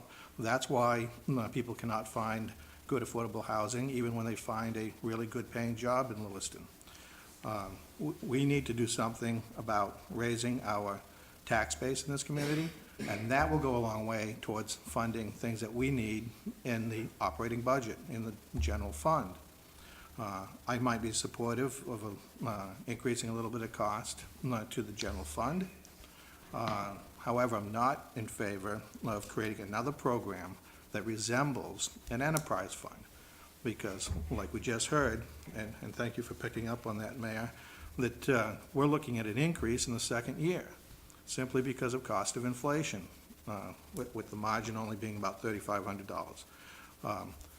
We have seen that some of these programs are simply another way to boil the frog, so to speak, where the frog doesn't feel the pain until it's too late, because you're being taxed from one end and you're being taxed from the other end in the form of a fee, and at the end of the day, you're worse off than you were by going another route. We need to focus on jobs, growing our tax base, bringing industry to this community, and we can afford some of these programs that are sorely needed. And speaking of tenants, which wasn't discussed much this evening, but it was actually the last page of the packet, tenants need to be responsible as well. These apartments didn't get to the way they are because the landlord went in there and threw the trash around or pulled the fire detectors out. The tenants did it, and the tenants need to be responsible, and maybe we should have some sort of tenancy registry program. And that's where the real onus will take place, and maybe, more likely, that's where we'll actually see success. There'll be actually a performance-based measure to that, because the landlords can continue to do everything we ask them to do, and nothing gets improved. So let's stop going after the landlords. Let's stop increasing our costs and depressing this community even further by those actions. If you do what you've always done, you'll get what you've always gotten. And that explains the last 30 years around here. Okay. With that, I think we'll call a 5-minute recess, end of the workshop, 5-minute recess to get some coffee and decompress just a little bit. Thank you. And Are we supposed to give you direction? What's that? Are we supposed to give you direction on whether we're continuing this Well, conversation? that's what we we pay got some Ed mixed the big money results out of for. that last group. That's what we pay Ed the big money for. We all agree that we should keep talking. Yeah, if you want, We've all agreed on that. if, Well, I think there's some you agreement folks- in keeping on talking. I think we're very mixed, split down the middle on whether or not it's a fee or whether or not it's some other sort of collaborative effort. And So I think a lot of people I think want we need to to more kind of people. continue talking, maybe staff level, get some informal yeah, I kind I of can, polling you know, and I ideas around. And I can feedback what I saw, which was 3 folks were very interested in continuing to talk, 2 people weren't, and 3 people were kind of in the middle. that's what I wrote down too. I think we ought to continue to have a discussion. I think perhaps the discussion needs to step back a step and ask, and try to specify first what our goals and objectives are in the area, and then talk about alternatives of how to reach them, what it would take to reach them, and then alternatives that would allow us to implement those options. And that gets into issues of how many people, what do we want to do, what do we want to accomplish, what do we want to do to get to that accomplishment, what will it take, and how do we pay for it? Sounds like a plan. All right, take 5, folks. So do you have a plan? That doesn't, Yeah. that's not a I plan. don't There's understand no what's plan. happening next.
Please rise for the Pledge of Allegiance.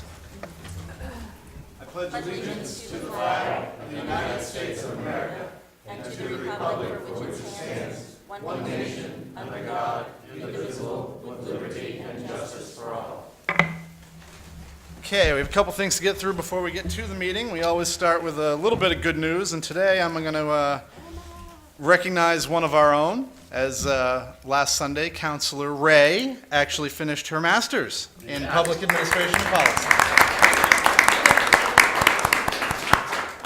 And then we will now move into a presentation from the Lewiston Firefighters Association. I believe Lieutenant Karen and Dottie and Emma. Okay.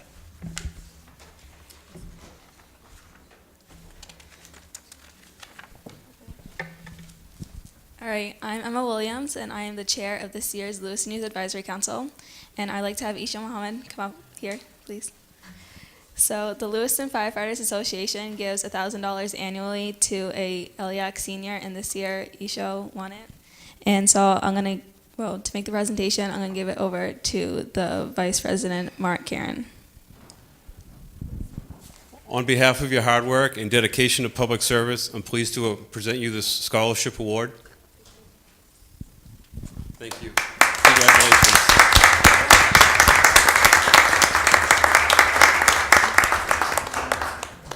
Okay, my name is Isha Mohammed. I'm very thankful for this scholarship. I lived in Lewiston for like my whole life, so it means a lot to me. And this $1,000 is gonna go towards my career. So I'm so thankful. I'm so grateful. Thank you. You're welcome. Congratulations.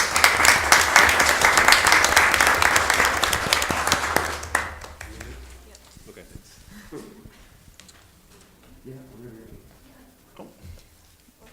Who's that now? It's Dottie and Mark. Go ahead. Yeah, Dottie and Mark. Yeah. And Ishu is going to school to be a nurse, correct? Yeah. All right.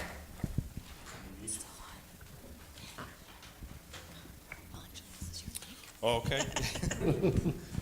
So, on behalf of the Lewiston Firefighters Association, I'm pleased to present this to the Lewiston Youth Advisory Council, a check for $1,500 to support your operation and continue the good work.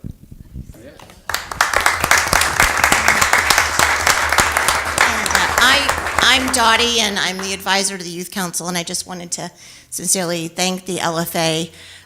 The Youth Council has been in operation since 2001 when the City Council established it, and every year we've had a wonderful group of young people who've just contributed to the community in wonderful ways.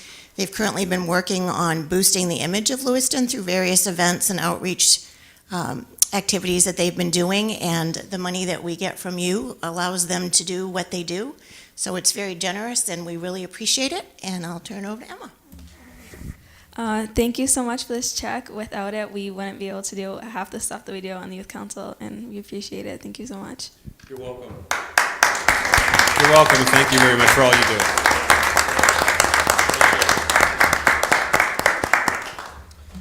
do. Okay. And continuing with Miss Williams, the floor is yours. Okay.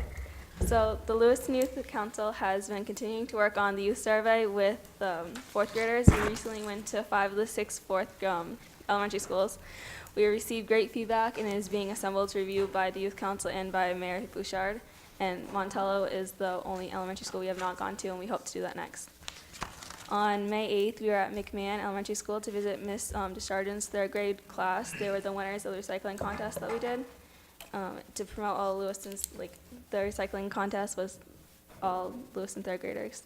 Participating classes learned about recycling, and their teachers did a lesson with them, and they built a sculpture out of recycled materials that they brought in. We received many sculptures and photos from the students, but Mrs. Desjardins' class was the standout. Her students built a huge home that had a balcony, a game room, basketball court, windows, a doghouse, and many more, all from recycled materials. When we visited the winning class, we had an ice cream social with special guest Mayor Bouchard and Councilor Jolene Beam. Councilor Beam asked students questions about what they learned with recycling and about the Lewiston's landfill. We also provided a certificate with recycling rules t-shirts. applications for the July 2018, July 2019 LEAC year have been coming in, and now you can fill applications online at lewistonmaine.gov/youth apply. The deadline is May 16th. June 8th, two LEAC seniors will be graduating from Lewiston High School, Isha Muhammad, who got tonight's award, and Amina Aden. For the first time in LEAC 17-year history, our graduating seniors will be wearing cords that represent involvement in municipal government. In closing, I'd like to thank the Firefighters Association for the continued sponsorship of the Youth Council. With their support, we'll be able to do what we do for the Youth Council. Thank you very much, Emma. Thank you.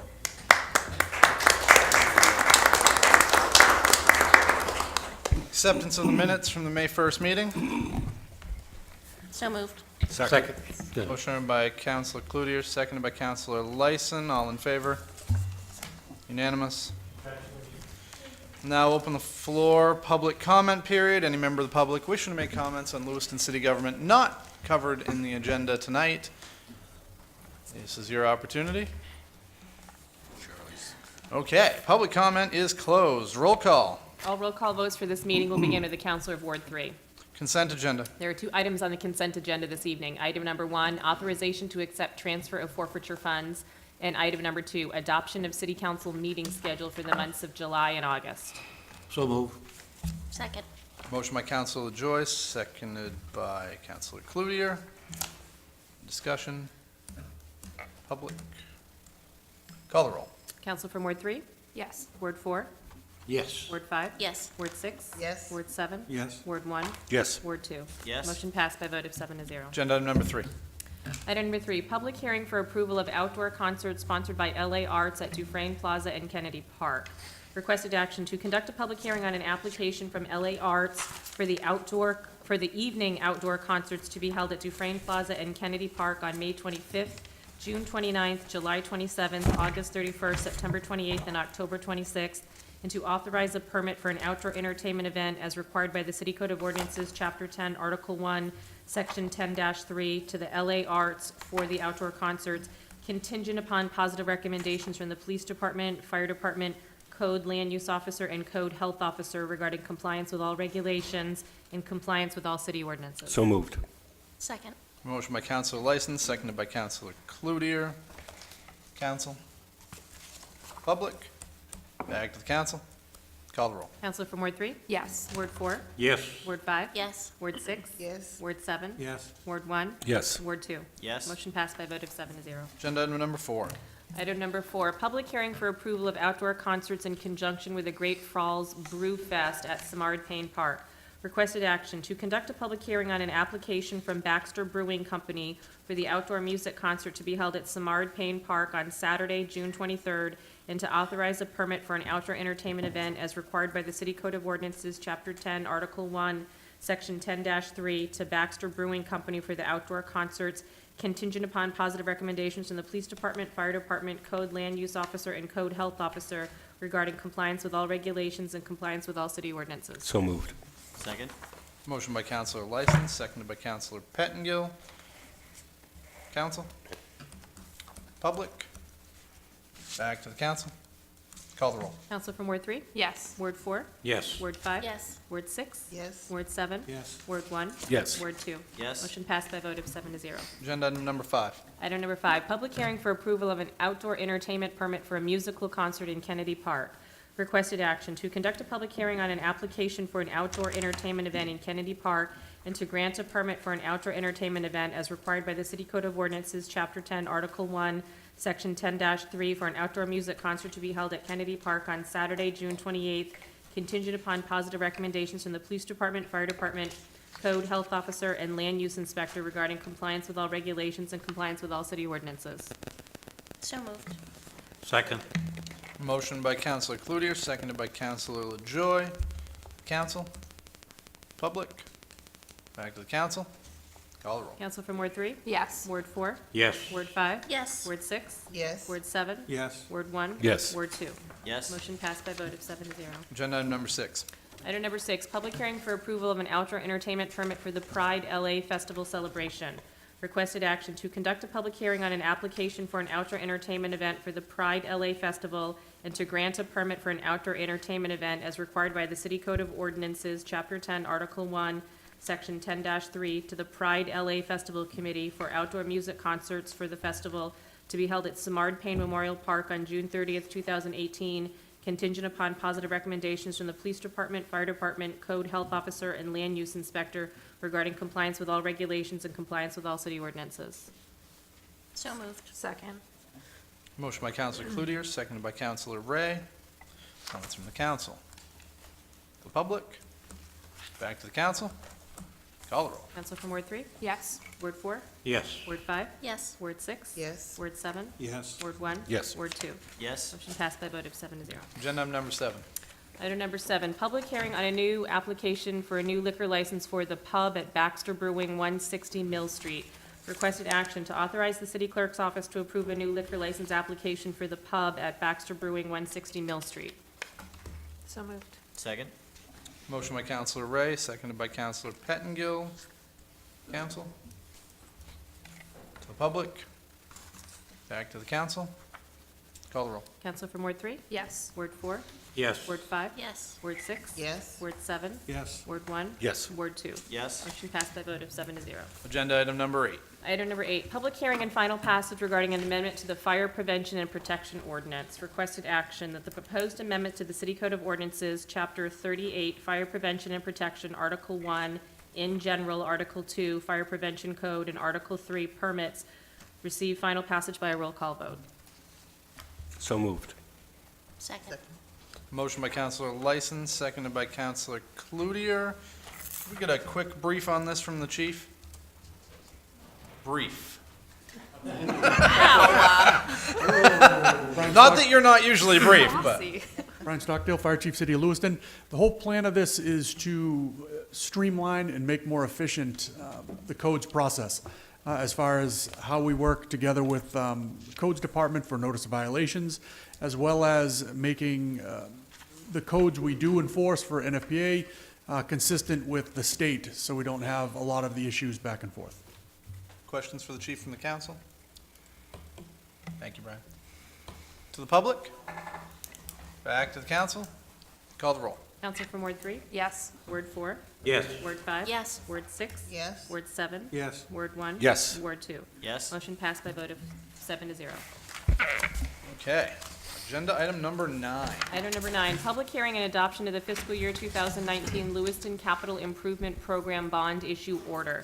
Requested action to adopt the fiscal year 2019 Lewiston Capital Improvement Program Bond Issue Order, authorizing the issuance of $16,772,000 in fiscal year 2019 public improvement bonds, and making an appropriation for certain capital projects. So moved. Second. Motion by Counselor Lyson, seconded by Counselor Cloutier. And to the council for discussion. Remind everyone that these are the original numbers. This doesn't count anything we might have talked about over the last couple days. So if everyone just loves it the way it is, we can pass it as we've motioned it, or we can amend it. Can we get some updates on what the updates are? The projects that I'm aware of that were under consideration included moving or reducing the airport's hangar door to $80,000 from the, hang on, just 150. And then reducing the airport wildlife control equipment, the tractor, from the 200,000 to 150, and funding both of those projects from fund balance. And then we would remove the City Hall stairway project for $83,000. We would defer that to future years. So if you're kind of looking at that sheet, it essentially brings the fund balance portion that we were funding for LCIP, it reduces that by $3,000. The other sources column stays at $706,000. Reduces the bond the tax base bond authorization, which includes both city and school, to $9,317,000. And it puts us over the bond limit, $2,289,651. Okay, and I want to thank Rick from the airport for helping us out with some of those numbers.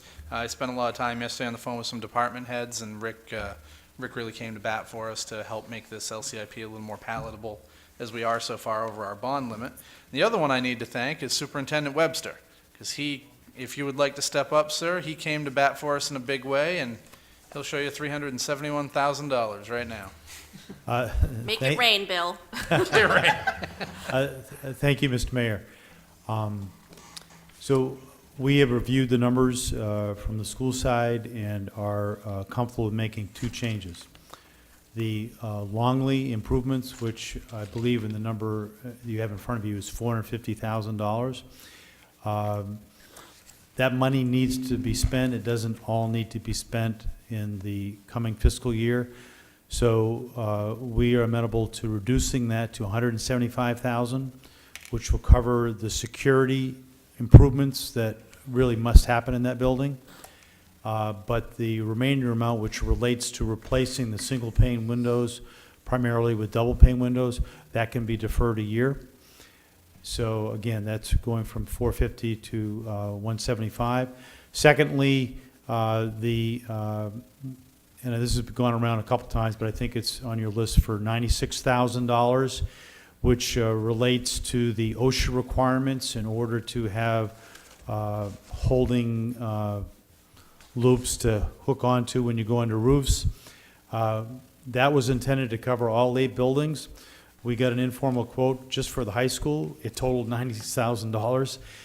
And so we need to rethink that, and it may well be that our best course of action is getting a contract with a roofing company that already has the appropriate certifications to access the roof as they're presently structured, and maybe we forego having our own staff go up on the roof. So regardless of what we're going to do there, and we need to do some research, we're prepared to take that off the list as well, and that is a reduction, I believe, of $371,000. Now, with that $96,000 going away in the subcontracting, do you have a place in your budget that's already set aside for subcontractors, or do you have the money to pay for the subcontractors already, or will that need to be added to the school budget in another way? We would cover this in our operating budget. We'll figure out how to do it. I like that attitude. That's great. It may be that we have to sign a longer-term contract, which perhaps makes sense anyway. Okay, But thank you. we'll work it out. Does anyone else have any questions for Superintendent Webster? Or Rick from the airport, who is here? I just want to follow up on the thank yous from the mayor. We, appreciate everyone sort of coming to the table to help us out. Okay. So I hear a $571,000 reduction. Councilor Markup? Yeah, I was trying to do the math on that, and from Mr. Webster's comments, that comes to 467, correct? His is 371. 370, oh, okay. I was adding Yep. two numbers in twice, so 371 there. And 200 from the airport.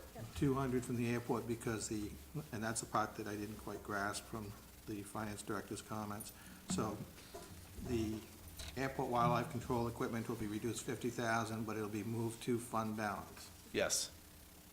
And by removing the city hall stairway project, Right. that decreases, or does it increase? the It fund balance by decreases because the 3,000? hangar door decreased from 150 to 80. So the hangar door took the spot of the city stairwell How much did that decrease? to 80,000. Went to 80, so it decreased by 70. So that took the place of the stairwell, and then the 150 took the place of the hangar door, and we saved another $3,000 on that. Because the number that I was looking for was 733,000. I had a set of numbers, some of which, interestingly enough, mirrored some of these cuts that are being proposed. And it kind of gets convoluted because it's not exactly the same. But I am looking for another 162,000 without it I can't support this. I don't want to go over 100%. And 162,000 is 100% of our bond limit. Just for clarification. That would bring us to 100% of the bond limit. 100%? Yes. Or just like probably 99.9 or something. Because the number, I believe, is 372,615, and so 733, or the 162 additional needed to get there. Do you have any cuts to propose? Well, I was having a tough time because what I was pitching, some of which is in your proposal, Mr. Mayor, and one of them was the 450,000 for the Longley School renovations, but that has been cut in a portion of, and I was looking for the whole thing. So the only other avenue I have to go after is something that near and dear to me, because in my work up a couple months ago, I had 3 protected items at the top: fire station, the fire truck, and the radios. I was just wondering if it is possible to shorten the fire station by 162,000. Would that make a huge difference? I don't know when that project would actually take off in this budget year. It all depends on how long it takes us to acquire the property. We are in the process of conversations with the owner and having an appraisal done. We do have about $330,000 in that account still. So procedurally, once we get, probably even potentially before we get to the final purchase of the property, we would find an architect engineer who'd be available to start designing it as soon as we had the property under control. Most likely, we would be able to, at the earliest, go out to bid in the very late winter, early spring of next year. Bidding is usually a month-long process. So, I think you could probably, the worst situation would be we'd be pushing it back for about a couple months if you took that additional out of that account. I think we could live with it. Could we hear from the chief by chance? I was going to say, Chief, you have any reaction? I talked to the chief about shortening the fire truck, but that wasn't going to happen. That's not going to work, no. Well, ultimately, to be quick, I would not support pushing it back. I would support moving forward with whatever we need to do to address this. We're in this area because we consistently pushed it back for years. My take on that would be to make sure we get the process moving and move it forward as consistently as possible. I could propose a compromise, and that is if we get the whole thing done and it goes out to bid and we need some more money, and let's say we're in February or March of next year, we come back then and you guys can pre-authorize that in the next bond issue. It would take 5 votes still, because it'd be in the same fiscal year, but in effect, that would allow us to continue. Yeah, and just to clarify, I wasn't suggesting pushing back the project.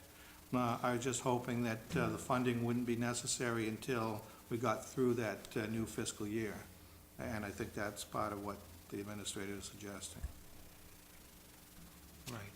So Ed, you're suggesting eliminating the 162, I but think- keeping the option open for us to authorize that in February if it's needed. Right, in other words, I would say we will continue with the project as if we're gonna go right ahead. If we get to a point where we have a bid and it comes in over, we need that $160-some thousand, we can come back and ask you folks to authorize that and count it against next year. And with any luck, we'll have a nice big surplus at the end of this fiscal year. That would be really nice, yes. We can all cross our fingers. The winter didn't help, but No comment. Heather has no comment. Councilor Cludier? Does that make you feel more comfortable, Chief? Absolutely. I would certainly, I'd I would certainly want- support that. I'd want to keep going because I don't want, The goal would I be don't- ultimately to continue to move forward, and however we use the funding is okay. My concern is if we just consistently push forward with what we need to be doing. Great.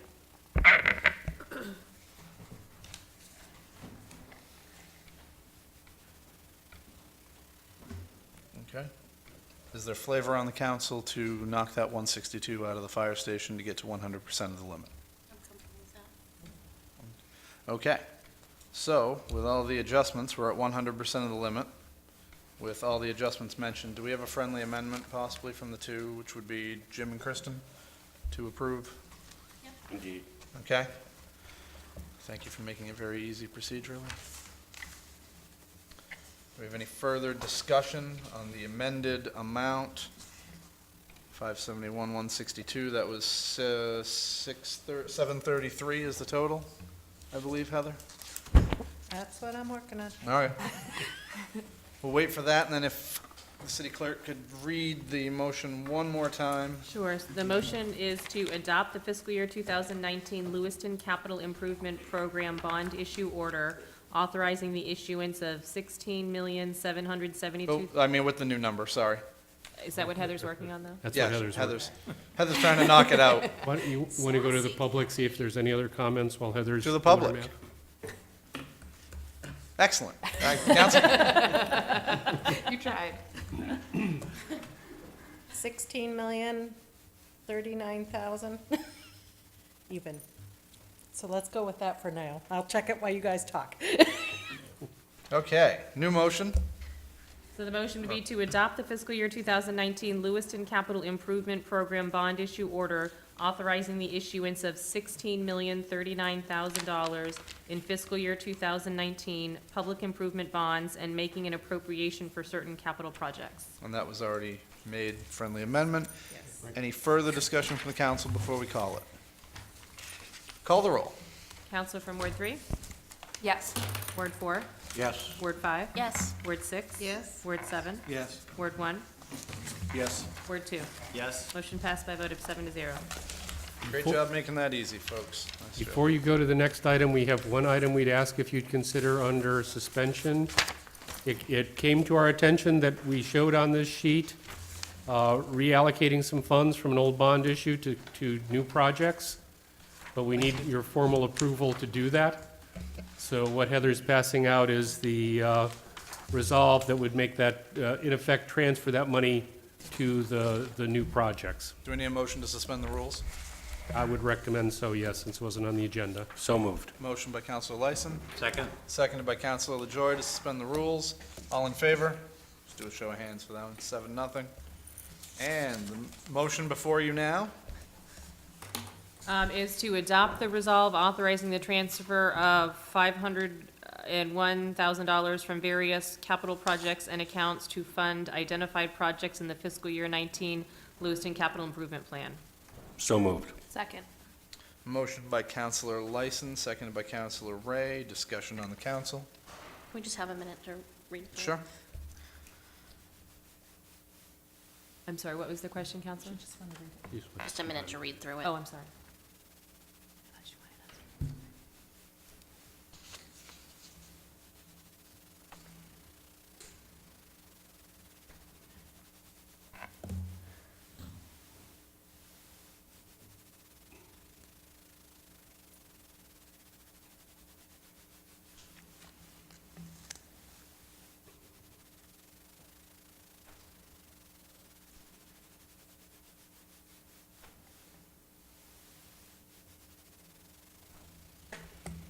Any questions?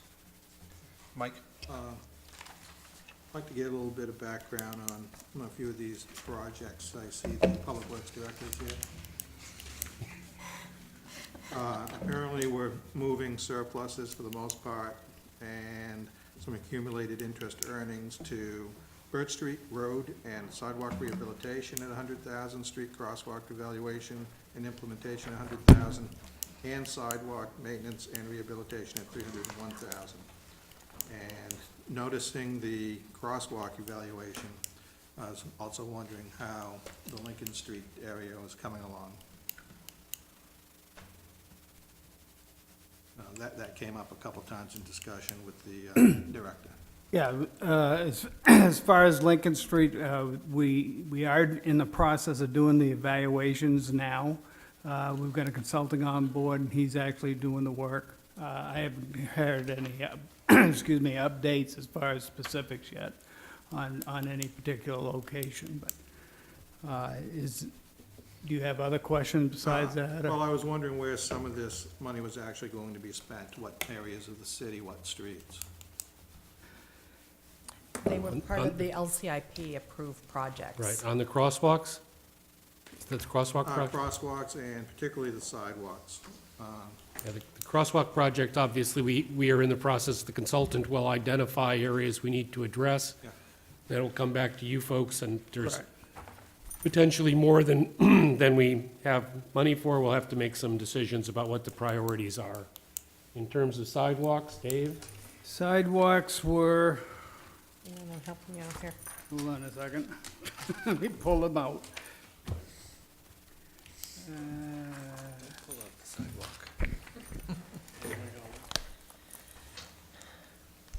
They included Walnut Street, Pierce Street, House Street, Shawmut Street, Howard Street, and Howard Street.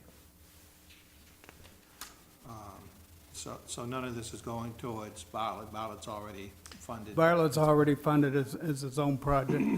So this would complement it in parallel sense. Correct. Any other questions? To the public? Back to the council? Call the roll.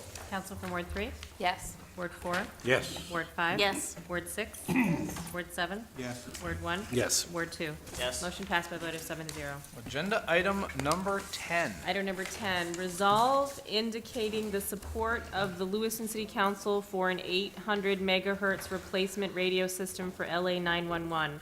Requested action to approve the resolve indicating the support of the Lewiston City Council for an 800 megahertz replacement radio system for LA 911. So moved. Second.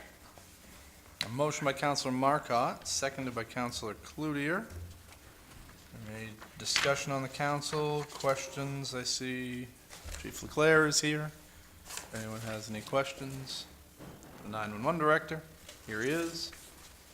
So good evening. Thank you for taking up this matter this evening. This is in follow-up to the joint council meeting we had roughly a month or so ago. And during that time, at the urging of the city manager, Ed Barrett, and the Auburn city manager, Peter Creighton, we formed a subcommittee. It included the mayors, council members, the public safety chiefs, our finance directors, and pulled together basically the brain trust of the two cities to work on a recommendation for the radio system that would best serve our public safety agencies going forward. And this evening, we'd certainly look for your support for the 800 megahertz system, which would come up in the FY20 capital project. And being part of that committee, I can enthusiastically support the 800 megahertz system. I don't know if Councilor LaJoy wants to Yes. weigh in. Yeah, I fully support it also. It's extremely important, especially on the communication side. Any questions for Mr. Leclerc while he's here? Thank you. Thank you. To the public? Back to the council? Oh, Councilor Ray. So I just want to clarify, because some people reached out to me and I think I gave them the right answer, but this is just to say that we support it. It doesn't have anything to do with funding it yet, especially in light of the news from Auburn and their current funding challenges. I believe this will be funded next year, correct? This will be funded next year. The suggestion came forward that we indicate which system we would likely support. Great. Because it might allow the design of the console replacements, which are being done this year, to be simplified in terms of going forward. But even if that's done, it doesn't foreclose the option of going back to the 800 megahertz. Excuse me, going back to the VHF.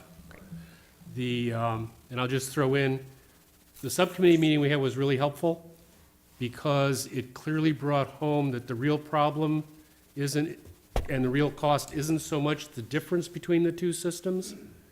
It's that the VHF system simply cannot provide us with the number of frequencies that we need.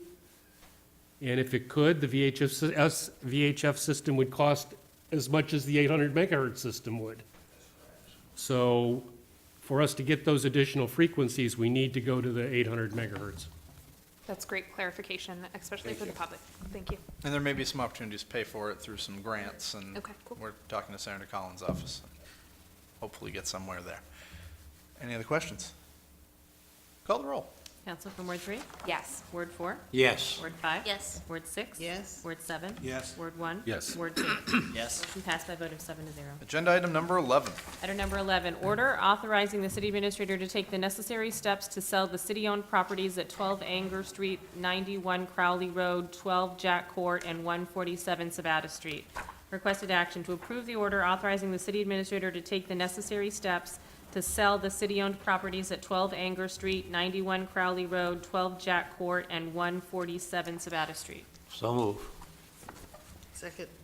Motion by Councilor LaJoy, seconded by Councilor Beam. Any discussion on the council? Councilor Markup? I was just curious, on 12 Doyon Avenue and 14 Glenview, that's not part of the motion.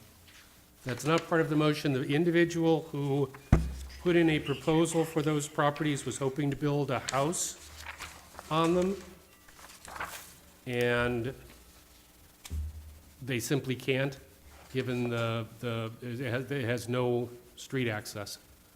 So because that's what they indicated that their plans were, that's why they were removed from consideration? Because I don't really want to sell them property that they can't use when they've specified what their And why use would we is. have put it out? Pardon me? Why would we have put it out to bid then? In case there was an adjacent property owner who could add it to their property. So this individual's not adjacent? Correct. Will it be included in a future request for bid? It probably will, we will from time to time. We might, as we get through this process and start catching up with some of the backlog, we are going to end up with properties for which we receive no bids. So we will be putting those up on our website, kind of just make us an offer. Because realistically, they have relatively little value. Those properties could be developed, but it would require building a road, which would far exceed the value of the land. Are those two in the same location, Doyon and Glenview? I have Yes. an idea where Doyon is. It's kind of, I should have put a map in. There's a paper street that goes behind one lot, and then one lot's to the left. It then turns to the right. It continues, then another paper street comes in at the right, and the other lot was cat-a-corner to the first one. And this is sort of on the Montello Hill between East Avenue and Central? I don't honestly remember. I think you're correct, but I'd have to Yeah, check. because there's some wooded area still up there, but it's sort of pitched too. Mhm. You kind of have to go up the hill and get onto a plateau. There's no chance of a frontage right away there? It's not to both lots because the lots are separated by the street right-of-way. Okay. Google Maps could tell you. Great. Google Maps. Okay. Are we all set, council? Okay. To the public? Public's going down. Back to the council. And call the roll. Council from Ward 3? Yes. Ward 4? Yes. Ward 5? Yes. Ward 6? Yes. Ward 7? Yes. Ward 1? Yes. And Ward 2? Yes. Motion passed by a vote of 7 to 0. Agenda item number 12. Item number 12, resolve authorizing the city administrator to enter into a fence agreement with Mill 6 Development Company LLC. Requested action to authorize the resolve, to approve the resolve, authorizing the city administrator to enter into a fence agreement with Mill 6 Development Company LLC. So moved. Second. Motion by Councilor License, seconded by Councilor Pettingill. Ed, could you give us a real quick 1-2 for the benefit of the public? Sure. The Landrys, the owners of Fishbones, are interested in establishing an outdoor seating, eating area that would be adjacent to the city's canal property, right in front of their kind of main entrance door. They're taking out, I think, 1 or 2 parking spaces, and I think if you've been over there, they've already seen it lately, they've already started some of the work. As a part of that, they wanted to do a couple of things. One is to replace the fence, which is not in great shape, and the guardrail, which is kind of less than aesthetic, and also do some landscaping on the city's canal banks. We put together a fairly straightforward agreement that basically makes them pretty much responsible for everything, but we would be the owners of the fence. So we would retain ownership of the fence, but they would be responsible for maintaining it. They would be responsible for liability associated with it, all of those kinds of things. If the ownership of the property changes, we have the right to terminate the property or terminate the agreement. So I think it's pretty straightforward, and that's one less part of the canal system we have to worry about beautifying because somebody's going to do it for us. Sounds great. Questions from the council? Council Pettingill? Is there a way to mark the deed, I guess, in a sense? Because we've seen it come up with planning board where stuff like this happens and then years down the road, nobody has any idea. We had talked about that and decided that we would file this with our records in code enforcement in the city clerk's office and not go through the cost and expense of filing something at the registry.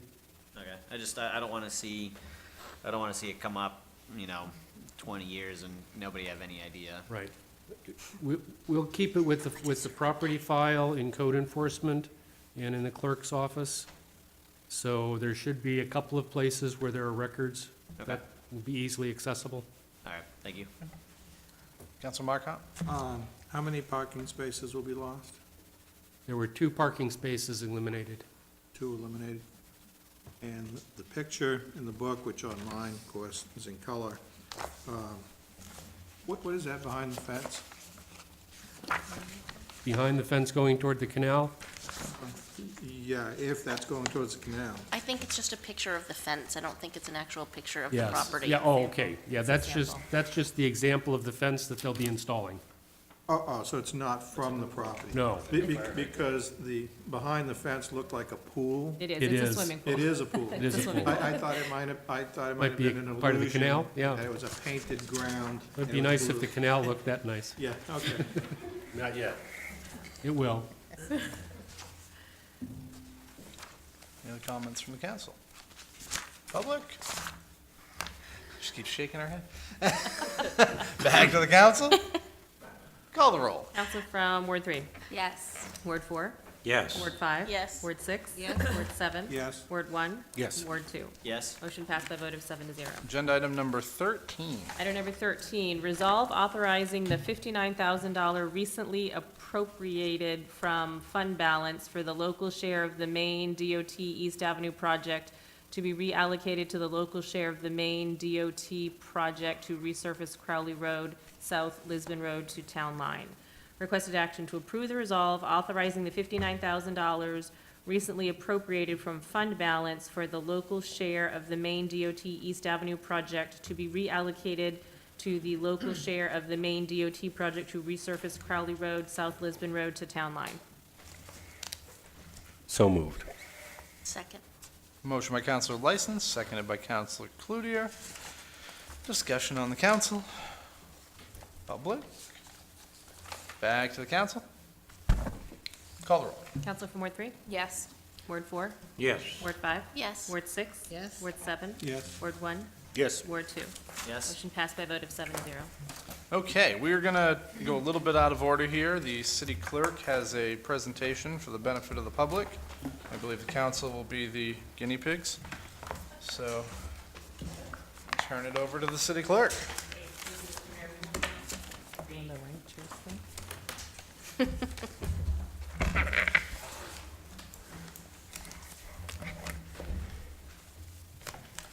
we're going to do this presentation from two locations. First, if I may, I just wanted to remind folks that we have a very large community service project coming up in the city within the next 2 weeks. This is the 17th year that the city, that all municipalities in the state of Maine have been required to place individual flags at the individual grave sites of all veterans buried within the community. In Lewiston, that amounts to about 7,000 flags. We have 13 cemeteries in Lewiston. Our smaller cemeteries are, the flags are maintained by the abutters and the neighbors. They sort of become the unofficial caretaker or kind of watch out for those cemeteries. So they have graciously taken care of those for 17 years regarding flag placement for us. As you know, we do have 3 very large cemeteries in Lewiston, Mount Hope, St. Peter's, and Riverside. And so we have local community service groups that have kind of adopted those cemeteries for us regarding flag placement, but each location has well over 1,000 flags that need to be placed there. So we always do a outreach request for citizen volunteers to come and assist. This is ideal for scout troops, church, youth groups, service clubs, businesses, and so forth. On the city's website is the date, time, and location for these, but I'll just briefly state it for the benefit of the public. On Saturday, May 19th, this coming Saturday at 1 p.m., will be the flag placement for Mount Hope Cemetery, and that is graciously coordinated by the Liberty Festival Board of Directors for the city. On Sunday, May 20th at 10 a.m. is the flag placement for St. Peter's Cemetery, and they have almost 4,000 flags that need to be placed up there. And that is coordinated by the LA Veterans Council members, and their chairperson has said we are getting older and elderly, and we really love some young people to help us out. So that is this Sunday, May 20th at 10 a.m. at St. Peter's Cemetery. And then next weekend, Saturday, May 26th at 9 a.m. at Riverside Cemetery is the flag placement of a little less than 2,000 flags, and that's overseen and coordinated by a local Knights of Columbus organization. So again, all of this information is on the city's website. We just wanted to try to help get the word out. There's information on the website suggesting to please bring a water bottle if it's hot, to please be mindful of ticks, to please bring your bug spray. We also ask that children be supervised. This is an ideal type of project for, again, youth groups, but we certainly don't want people just to drop off children. They do need to have some adult supervision there. So thank you, Mr. Mayor, for the opportunity for that. So with that, we wanted to briefly take this opportunity, and again, briefly, maybe 5 or 10 minutes, just to start to show for the residents what the state will be experiencing on June 12th, which is ranked choice voting for the first time in use in the state of Maine and actually in the nation regarding a statewide primary election. So as the voters may or may not know, on June 12th, we are actually holding 3 elections simultaneously in the city of Lewiston. Every single voter will be receiving 2 ballots. One ballot will be the school referendum question that you recently approved. The other ballot available for every single voter, regardless of their party affiliation, is a state referendum ballot asking the continuation of ranked choice voting going forward from November forward. And then the third ballot option would be for registered voters if they are enrolled in a political party, being the Democratic Party, the Green Independent Party, or the Republican Party. If a Lewiston voter is enrolled in one of those parties, they will receive that applicable party ballot. The party ballots, the candidate ballots, are double-sided this year. One side contains the votes for candidates for state senate, for state representative, and so forth. And those are all in the traditional style election. You vote for one person. The other side of the ballot this year will be the races for ranked choice voting. For both the Democratic ballot and the Republican ballot, those will both include their gubernatorial nominees. And then on the Democratic ballot will also be the representative to Congress position. So what we wanted to show the voters, the ballot looks a little different. Councilor Ray has been asking us to conduct voter outreach, and so we have been doing that. We were at the polls all day last Tuesday, and we spoke with hundreds of voters, and we passed out sample ballots to hundreds of voters. We received lots of questions from the voters. They were the same types of questions, which I'll review for you in a minute, but there's a lot of misconceptions about ranked choice voting. People think we're gonna have new machines, different machines, touchscreen machines. So we want to assure voters that they will still be voting on a paper ballot. It will look a little different, as you can see on the screen, for the ranked choice voting option. Across the top, in the gray bar, it says first choice, second choice, third choice, fourth choice, fifth choice, sixth choice, seventh choice, and eighth choice. Basically, voters have the opportunity, if they wish, to rank their preference of candidates from most favorite to least favorite. This is optional, and this is what we like to stress to folks. Once we passed out the sample voters to a lot of the voters last week, they were very sort of relieved once they saw the ballot. They said, oh, this doesn't look that difficult. So I really think it's almost the fear of the unknown. They hear about ranked choice voting in the media, but once they actually saw a sample ballot, they said, oh, that's pretty logical and not that difficult to understand. So we just wanted to put on the TV screen for folks, this is the sample Democratic Party ballot, and then I will just show the sample Republican Party ballot.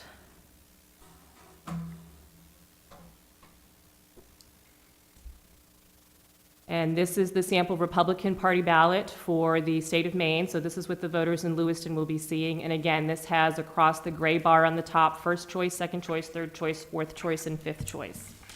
So we wanted to let folks know that. Some of the common questions that we were receiving is, why isn't every race on the entire ballot conducted by ranked choice voting? The state language, the state law language only has that comply with some of the races and some of the positions, not all of them. For example, it does not apply to county seats. And the most important key is that there have to be 3 or more candidates in that particular race to make this even applicable. So in Lewiston, on our Lewiston statewide ballots, that pertains again to the governor's seat for Republican and Democrat, and then on the Democratic ballot, also the representative to the Congress. So we've been conducting voter outreach at the polls last week. We also have just established a ranked choice voting information table here in City Hall. It's on the second floor of City Hall. We have copies of the handouts. We encourage folks to come in.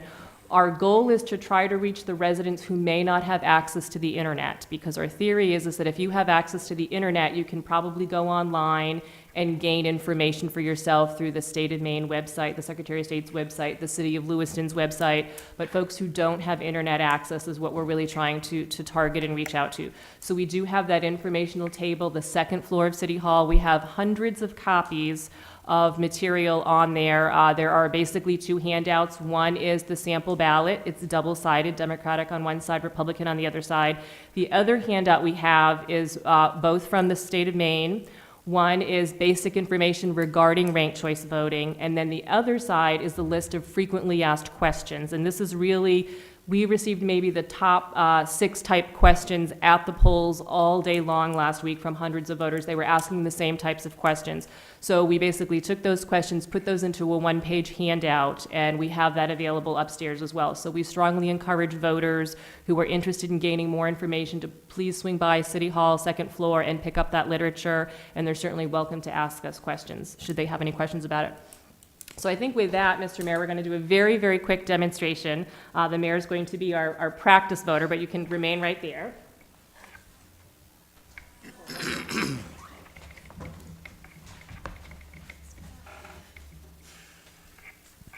I believe David is able to, oh, I maybe need to take this down, excuse me.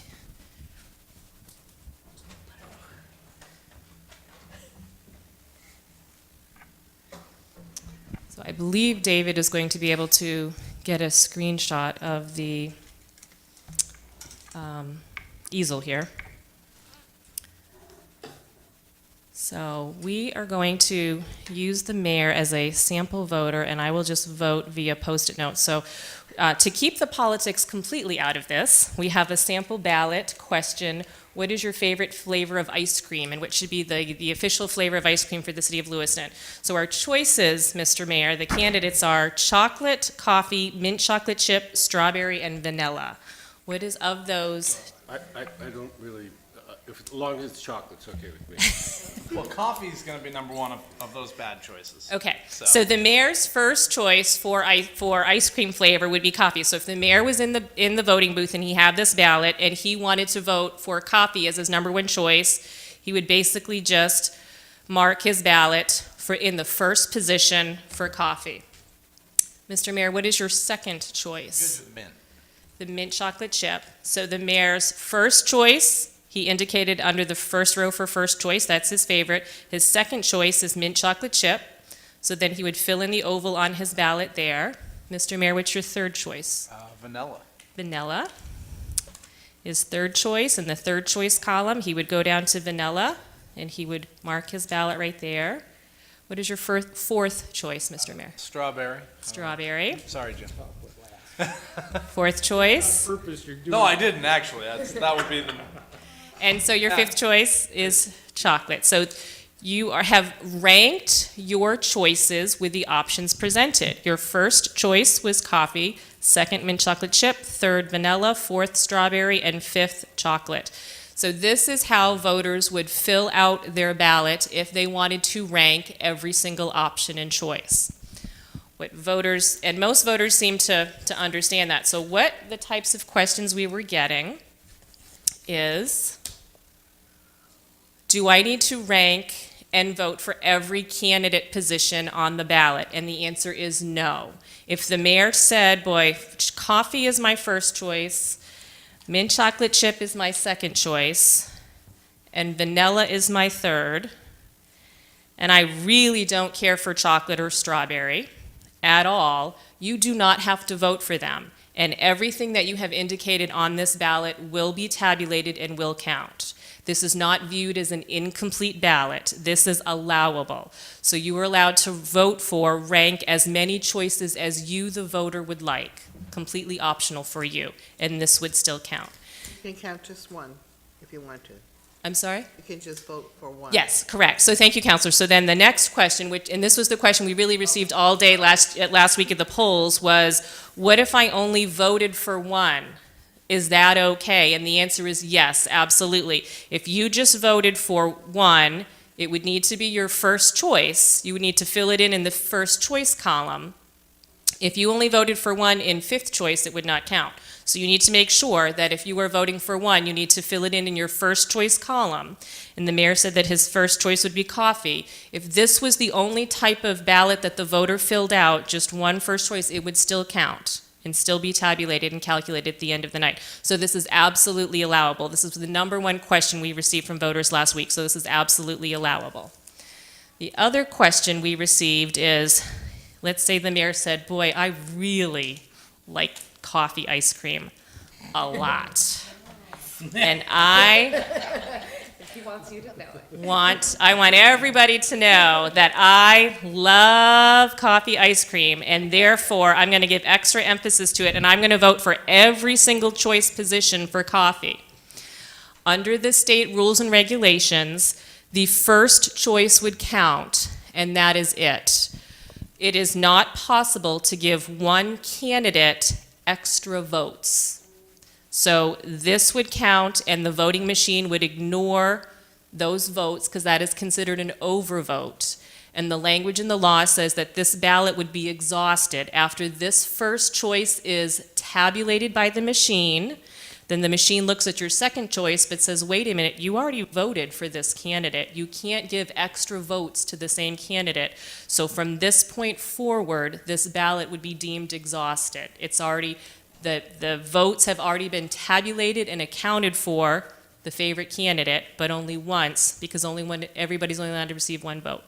So this was the next common question, and this is not permitted. The question is, will this ballot be counted or will it be kicked out? The answer is it will be counted for the first choice only, but not any succeeding questions. And then the last type of scenario was, what if I skipped some rankings? And people may do this intentionally or accidentally. So let's say that the mayor said, yep, coffee is my number one choice.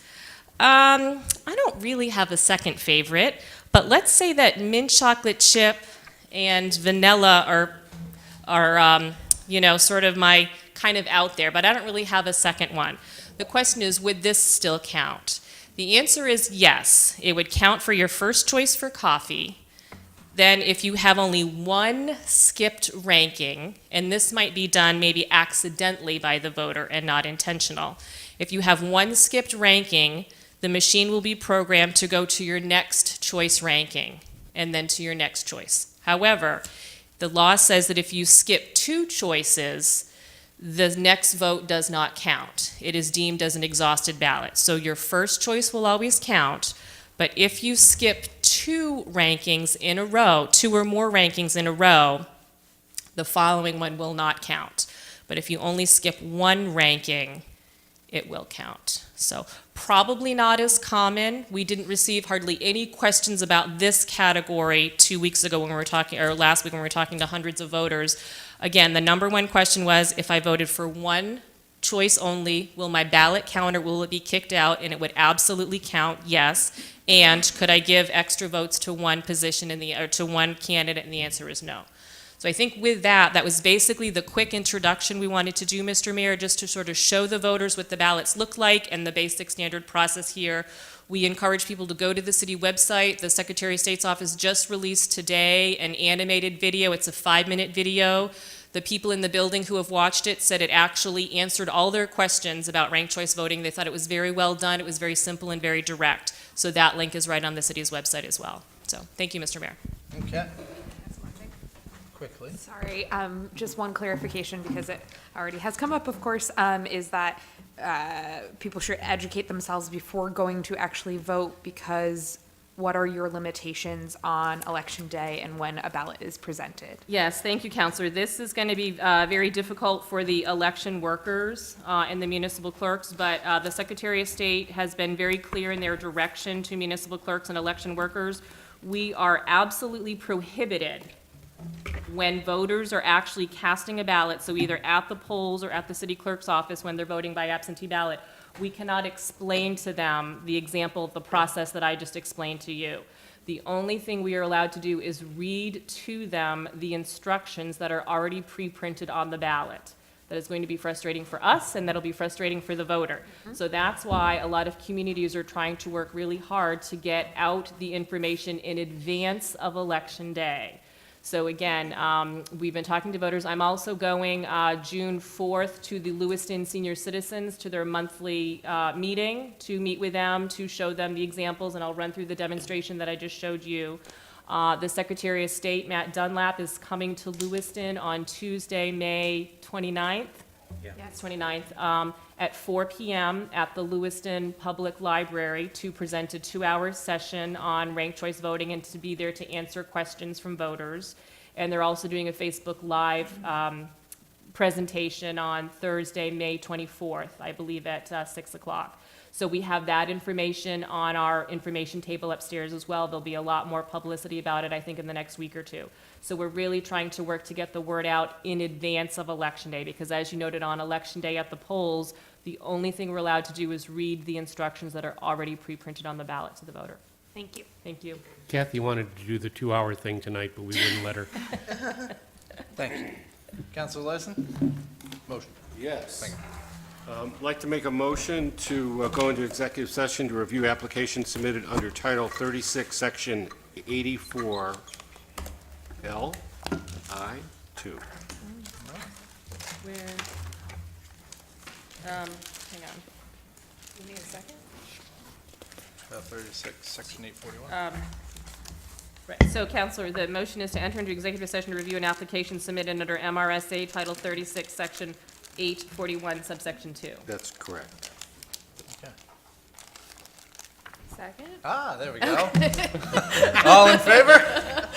Outstanding. Reminder to the public, we'll be back in a few minutes. What is happening?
Okay, we are back, and I am entertaining a motion. Councilor Markup. Make a motion to grant the abatement at $1,048.51 for the applicant. Second. Motion by Councilor Marcotte is seconded by Councilor Lyson, and then for a full abatement, 6-month abatement. Yeah. 6 months. 6 months Yeah. of, the full abatement cost of 1,048, okay? And we will discuss this proposal, or we can move right into voting up or down and maybe move to another one or call it a night. Discussion? So I would rather hold the tax bill, stop charging interest on it, hold the tax bill, see progress towards payment for next year's tax bill, and then come back and grant the abatement in September. Okay, so at the time, our motion is to grant the full abatement, so why don't we just call the roll and see where it lands? Okay, and I'm sorry, Councilor Marcotte made the motion, I missed who seconded it. Jim. Thank you. And I also missed the dollar amount, I'm so sorry, 1,048? 51 cents. 51, thank you, Counselor. So the motion before you is to approve a full abatement for a 6-month period in the amount of $1,048.52 for property taxes for case 2018-1, said application submitted under Maine Revised Statutes Annotated to Title 36, Section 841, subsection 2. Was it 51 cents or 52 cents? 51, I believe. 51. That's Yeah. what my notes say. Great. Thank you, Counselor, Okay. 51. So $1,048.51. Call the roll. Counselor from Ward 3, No. Ward 4, Yes. Ward 5, No. Ward 6, Yes. Ward 7, Yes. Oh, I'm sorry. Ward 1, Yes. Ward 2. No. Motion passed by a vote of 4 to 3. Okay, reports and updates. I'll be, okay, I didn't know it just meant me. So for the school committee, just wanted to thank everyone for coming out and voting on the school budget last week with its small margin of passage. We look forward to hearing a lot more discussion in the future about ways we can improve that process. The second thing is we're having a meeting on May 21st. At 6 p.m., the Lewiston Education Fund will be honoring grant recipients from their organization. So as we're talking about funding, there's this alternate source of funding through a board of directors who raises money and then does a grant application process. And so if you want to hear more about that, 6 p.m. Monday at the Dingley Building will be a great opportunity to hear about that alternative revenue source as well. Thanks. Excellent. Ed? Very briefly, next Tuesday, we will be having a workshop. Actually, we may need a special meeting that night on a development proposal. Just so you know, the property on Lisbon Street, the old fire station, they are getting closer and closer and closer to actually having something happen there. So we may have to take an action on that. Did I hear you say Lisbon or Lincoln? Lincoln, excuse me, Lincoln. Too many streets to begin with the word L. Too close to each other. So we may need a special meeting that night to have that discussed. And then we will have, Don Garish will be here to help us start the goal and priority setting process for the next couple of years. Staff. Start at 6. What day was that? That's next Tuesday. Tuesday. Okay. And then the following Tuesday, we will continue. I'm assuming we'll need to continue. If we get it done, if we stay till midnight next Tuesday and get it all done, that's fine too. So how will that work? Will we have the special meeting out here and Have a then the special meeting out retreat? here, and we'll have food. So we'll have dinner. We'll probably have that here by 5:30. I guess I'll come. And, if people want to pick up some dinner either before the 6 o'clock or on their way into the workshop, they can do that, and we'll be in the back room. Great. That's easier than trying to go someplace off-site. Just so everybody knows, staff is having a day away tomorrow. Day away. We're going all the way over to the library. So if you're looking for us, we won't be around.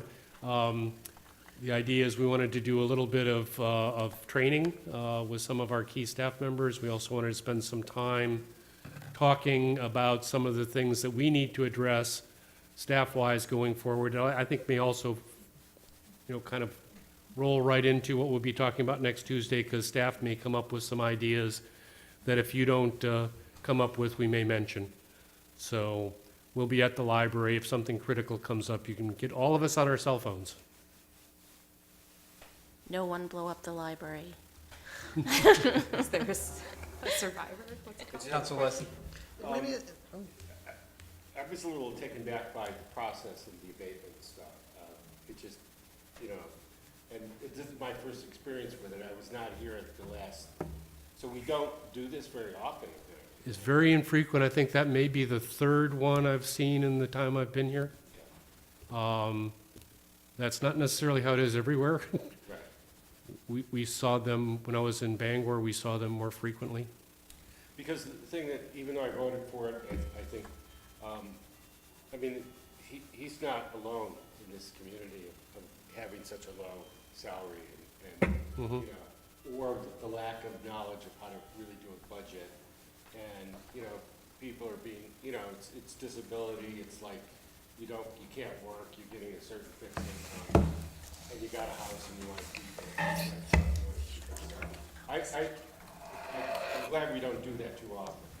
And I just wondered why I hadn't experienced it in, Well, 2.5 we get very few applicants. I think, generally speaking, in Maine as a whole, people are reticent to ask for abatements because they feel like it's their obligation. I think people make a really extra special over and above effort to pay their taxes.